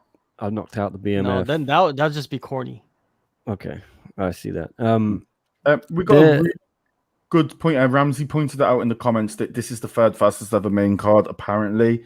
And also a good question for you guys from Daniel Wallen. If you want to bring that up, he said, do fighters who have lost, i.e. Masvidal, not obliged to do the post presser, or is it up to them to make a decision? And the amount of events that John and Leon have been to, I guess they can give us some insight on this. Well, I think in the UFC, it's their choice if they're the loser. But most of the time, I think the main event, if you don't have to go to the hospital or anything like that, you know, they usually go out there and do a post fight. In Japan, it's different. Everybody does a post fight unless they have to really go to the hospital immediately after. So like every single fighter will come back and do a post fight interview. Ryzen, and I kind of like it. You know, because you get both sides of the sport. You get to see the winner. You just don't see the glory. You get to see the other side. You know what I mean? I think that's something important for fans to see, you know, because sometimes fighters will get really emotional after that moment, and it shows how much it means to them. You know what I mean? Like that fight, even though if it's not a title fight, it just shows how much it means to them, what they went through before the fight, and they get kind of, you know, they get real open after the fight. So I like it. I like them to come back and show, you know, give their thoughts. But what do you guys think? Some people don't like it. Well, Masvidal did one after the first Usman fight, I think. Yeah. McGregor did one after Poirier. I think if the fighter wants to kind of defend themselves and like save their brand and save face, they might. But I think Masvidal knew he got no excuse tonight, has he? And he said that in the interview in the cage. So he had nothing else to say. I think Conor just wanted to get his side of it after the Poirier fight. That's my take. What about them interviewing Masvidal and Zhang Weili in the octagon after they've both been? Yeah, that was weird. Considering they said, I mean, that to me just screams that they knew a lot of viewers in China. Obviously, they had so many Chinese fighters on the card, and they probably wanted to please that audience there. So I'm not a fan of that. But to segue into Zhang Weili, she's actually posted on Instagram. So all right, let's see what she says. Holding out on us, Leon. Should have told us. No. I want to congratulate Rose on her victory. She bounced back from her defeat. I believe I will also come back. Only beat a great champion to become a legend, and beat a legend. I will become a new me. Before, my goal was to win the UFC championship, but today I have a higher goal than that. Thank you. It's normal to lose and win. That's the UFC. Andrade, Joanna, Rose have all lost, and they all came back and try again. I've deepened my understanding of the UFC today, so I believe I can come back. Hopefully, the UFC will schedule a rematch soon. Nah. So that's the takeaway. She can't calling for that rematch. Can she? No, not after you get knocked out in the first round. First round, yeah. Yeah. just- But at the end of the day, if China comes with the money and they say we'll fill a big Yeah. stadium in Shanghai, they'll do it. What do you think, guys? On that point, do you think the UFC blew it a bit? They didn't have Zhang Weili fight in China as the champion. They can't. Should They they have jumped the goal? It was just bad timing, can't. wasn't it? The whole situation. Jump the It was gun. impossible. Yeah, but I mean, could they have not waited to put Zhang what? Weili Wait, on? did It's any already longer? been a year since she last fought. More than a year. But now you've missed that whole thing, and it may never happen again. That's what I'm saying. Yeah, I'm playing but- devil's advocate here. So Yeah, but Yeah. why would you wait that long? Stirring the Imagine pot. if she got head kick knocked out in China. Would that even be good? Not even that. You just physically, No. it just physically couldn't. Like, Yeah, because Like- everything's shut down. But I heard that they're gonna have the Olympics in China soon. The Winter Olympics, right? Am I wrong about that's that? next year. Yeah. Yeah, next February year, right? 22. So you never know what could happen until next year, right? I mean, if you look over at the Chinese Super League, the football over there, they're still doing that with no fans. They split the teams into two groups and they have two bubbles. Me and Nick have loads of Chinese friends, obviously in Hong Kong, which is a part of China. They still can't cross the border and see their families. Friends who haven't seen their families in 2 years now. And I know life has returned pretty much to normal in China, but it is pretty hard, I guess. Yeah. Apparently, no one's talking about Zhang Weili in China, says Daniel. Yeah. But, What's up with all these people that think like Weili's this massive mega star in China? She did Is have that a true? lot of. Because She had a lot of social sides, you know? media reach during after the last fight. She was trending on all of their Yeah. big social media platforms. Maybe the loss has something to do with it. She's not getting as much play. That just only makes sense, Oh, doesn't it? that kind of sucks though, you know. Like Yeah. even if Yeah, she loses. The one thing is, I want to say in the UK, in the US as well. I'm not so sure about Korea, Malaysia, but generally MMA anyway is a niche sport, and it's more niche in China than it is in the UK than it is in America. But obviously, they do have that huge population, so niche for them can mean millions and millions of people. But it is still a bit of a niche sport. There has been a little bit of blowback to Zhang Weili as well from the very staunch nationalists in the Communist Party being who are kind of anti-MMA. Yeah, Traditionalist martial artists, right? yeah, Is but that also what it is? but also traditionalist martial artists, staunch nationalists as well, because they do have this thing where like Chinese people losing to foreigners makes China look bad and stuff like this. But Do you think it would be different if let's say the first Chinese champion was like a man? You know, I don't want to bring sex into it, but do you think it would have been different?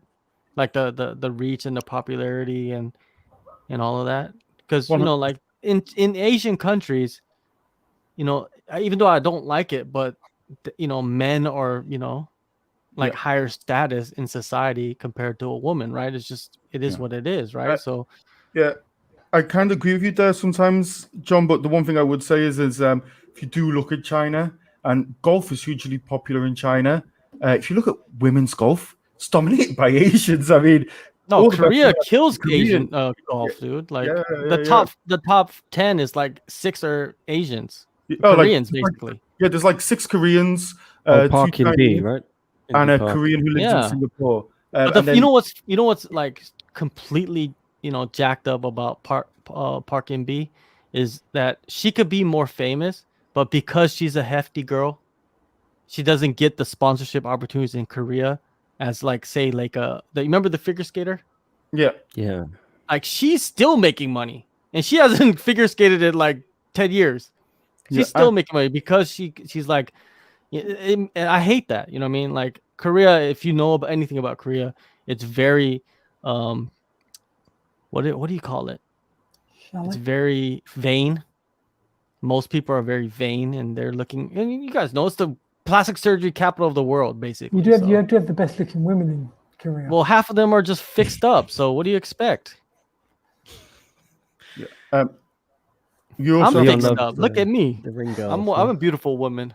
You guys Yeah, don't you know also- that. what is it?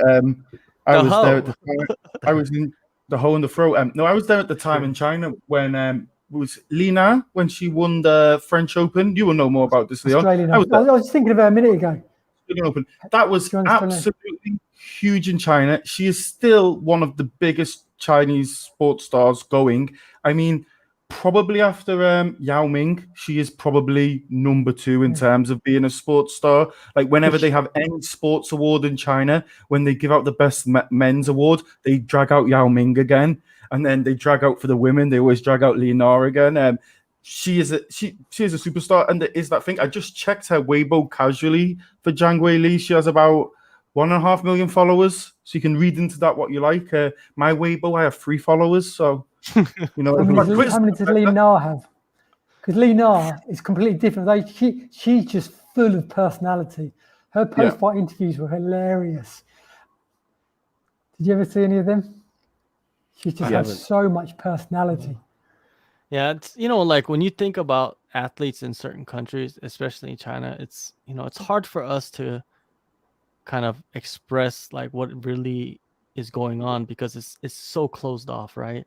Like Daniel was making the point, there's no Google, there's no YouTube, so like the casual exposure is a little bit harder to get, right, of athletes, like especially like a person like that. But I don't know, man. I just hope that it grows, and I just hope that the academy produces more fighters, and I think Zhang Weili is going to be fighting for the UFC for the next 10-15 years, and she's not going away anytime soon. We know it would be a flipped out thing if they traded her to one championship. Never. No. It would make the whole push into China really stupid, and everything they've done to build her as a star, it would just push everyone towards one championship anyway. Just quickly check Leonard's Weibo. She has 22.5 million. Who is followers. that? Who's Leonardo? Tennis player. Is she In hot? the Australian Open. She's cute and she was just funny. She was hilarious. Like one of her post-fight interviews, she said, she thanked her husband. Goes, you should be thanking me for being with you. And she was going, I didn't get very much sleep last night. My husband. Is she better than Naomi from Japan? She's totally different personality. Not as good. She was good. She won a Grand Slam, but Naomi Osaki's young and has already got, I think, 4 Grand Slams to her name. And she's like really popular, like even in the States. Really, well, she's just very clever. She doesn't. I don't think she speaks a word of Japanese.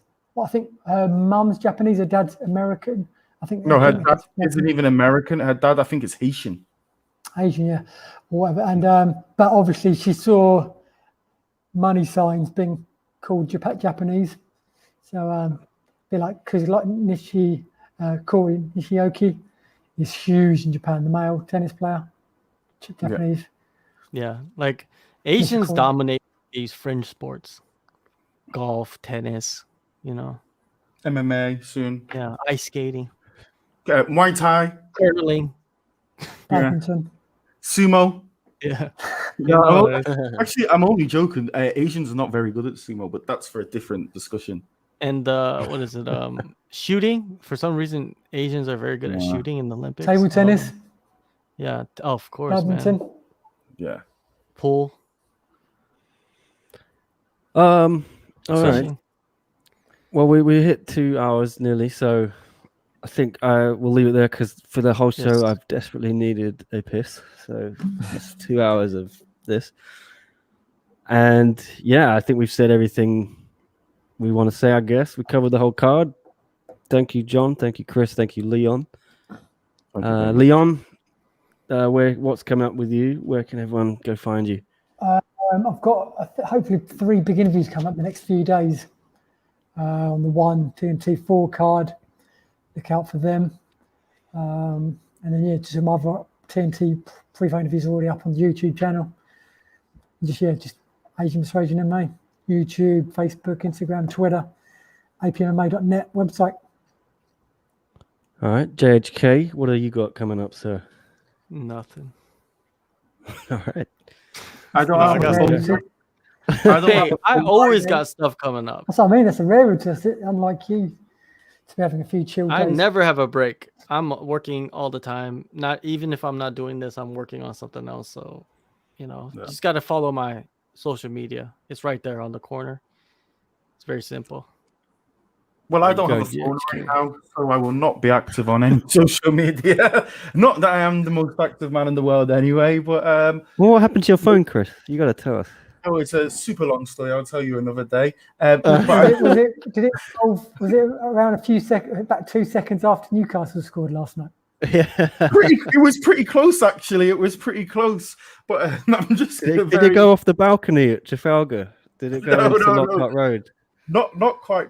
But yeah, I will say though, anyone who wants to get a little bit more info, know what's going on, check out apmma.net. It's a fantastic website, gives you everything you know. Go onto YouTube, type in Kumite TV, hit the like button, subscribe. Absolutely fantastic content, great prospect peeps, fantastic content with your man John Honko himself, aka the Ho. And if you want just the best MMA content in the world, you got to check out the South China Morning Post. Remember to subscribe. Even if you see a video you don't like, why not just watch it, put it on mute, get us lads paid, give it a thumbs up, give it a like, share it to your friends. And yeah, guys, thank you very much for watching. Yeah, and Drake is pumping out all of the post-fight press conference videos as we speak. Go check out the channel. We've just got Usman's gone up. Rose Namajunas is there already. We'll have all of them there. He's been on it all day. And then, yeah, I'm about to crash out a bunch of articles. So go straight to scmp.com/MMA to read all the reaction from the press conference and everything like that. Keep it on SCMP. We'll be back tomorrow, I imagine, for the One Championship, one on TNT4 Media Day Part 1 with Renier the Ridder, who was subbed in for Vitaly Bigdash against Online Zhang, I think. And then Tuesday is a pretty packed day. There's Eddie Alvarez, everyone else on that one.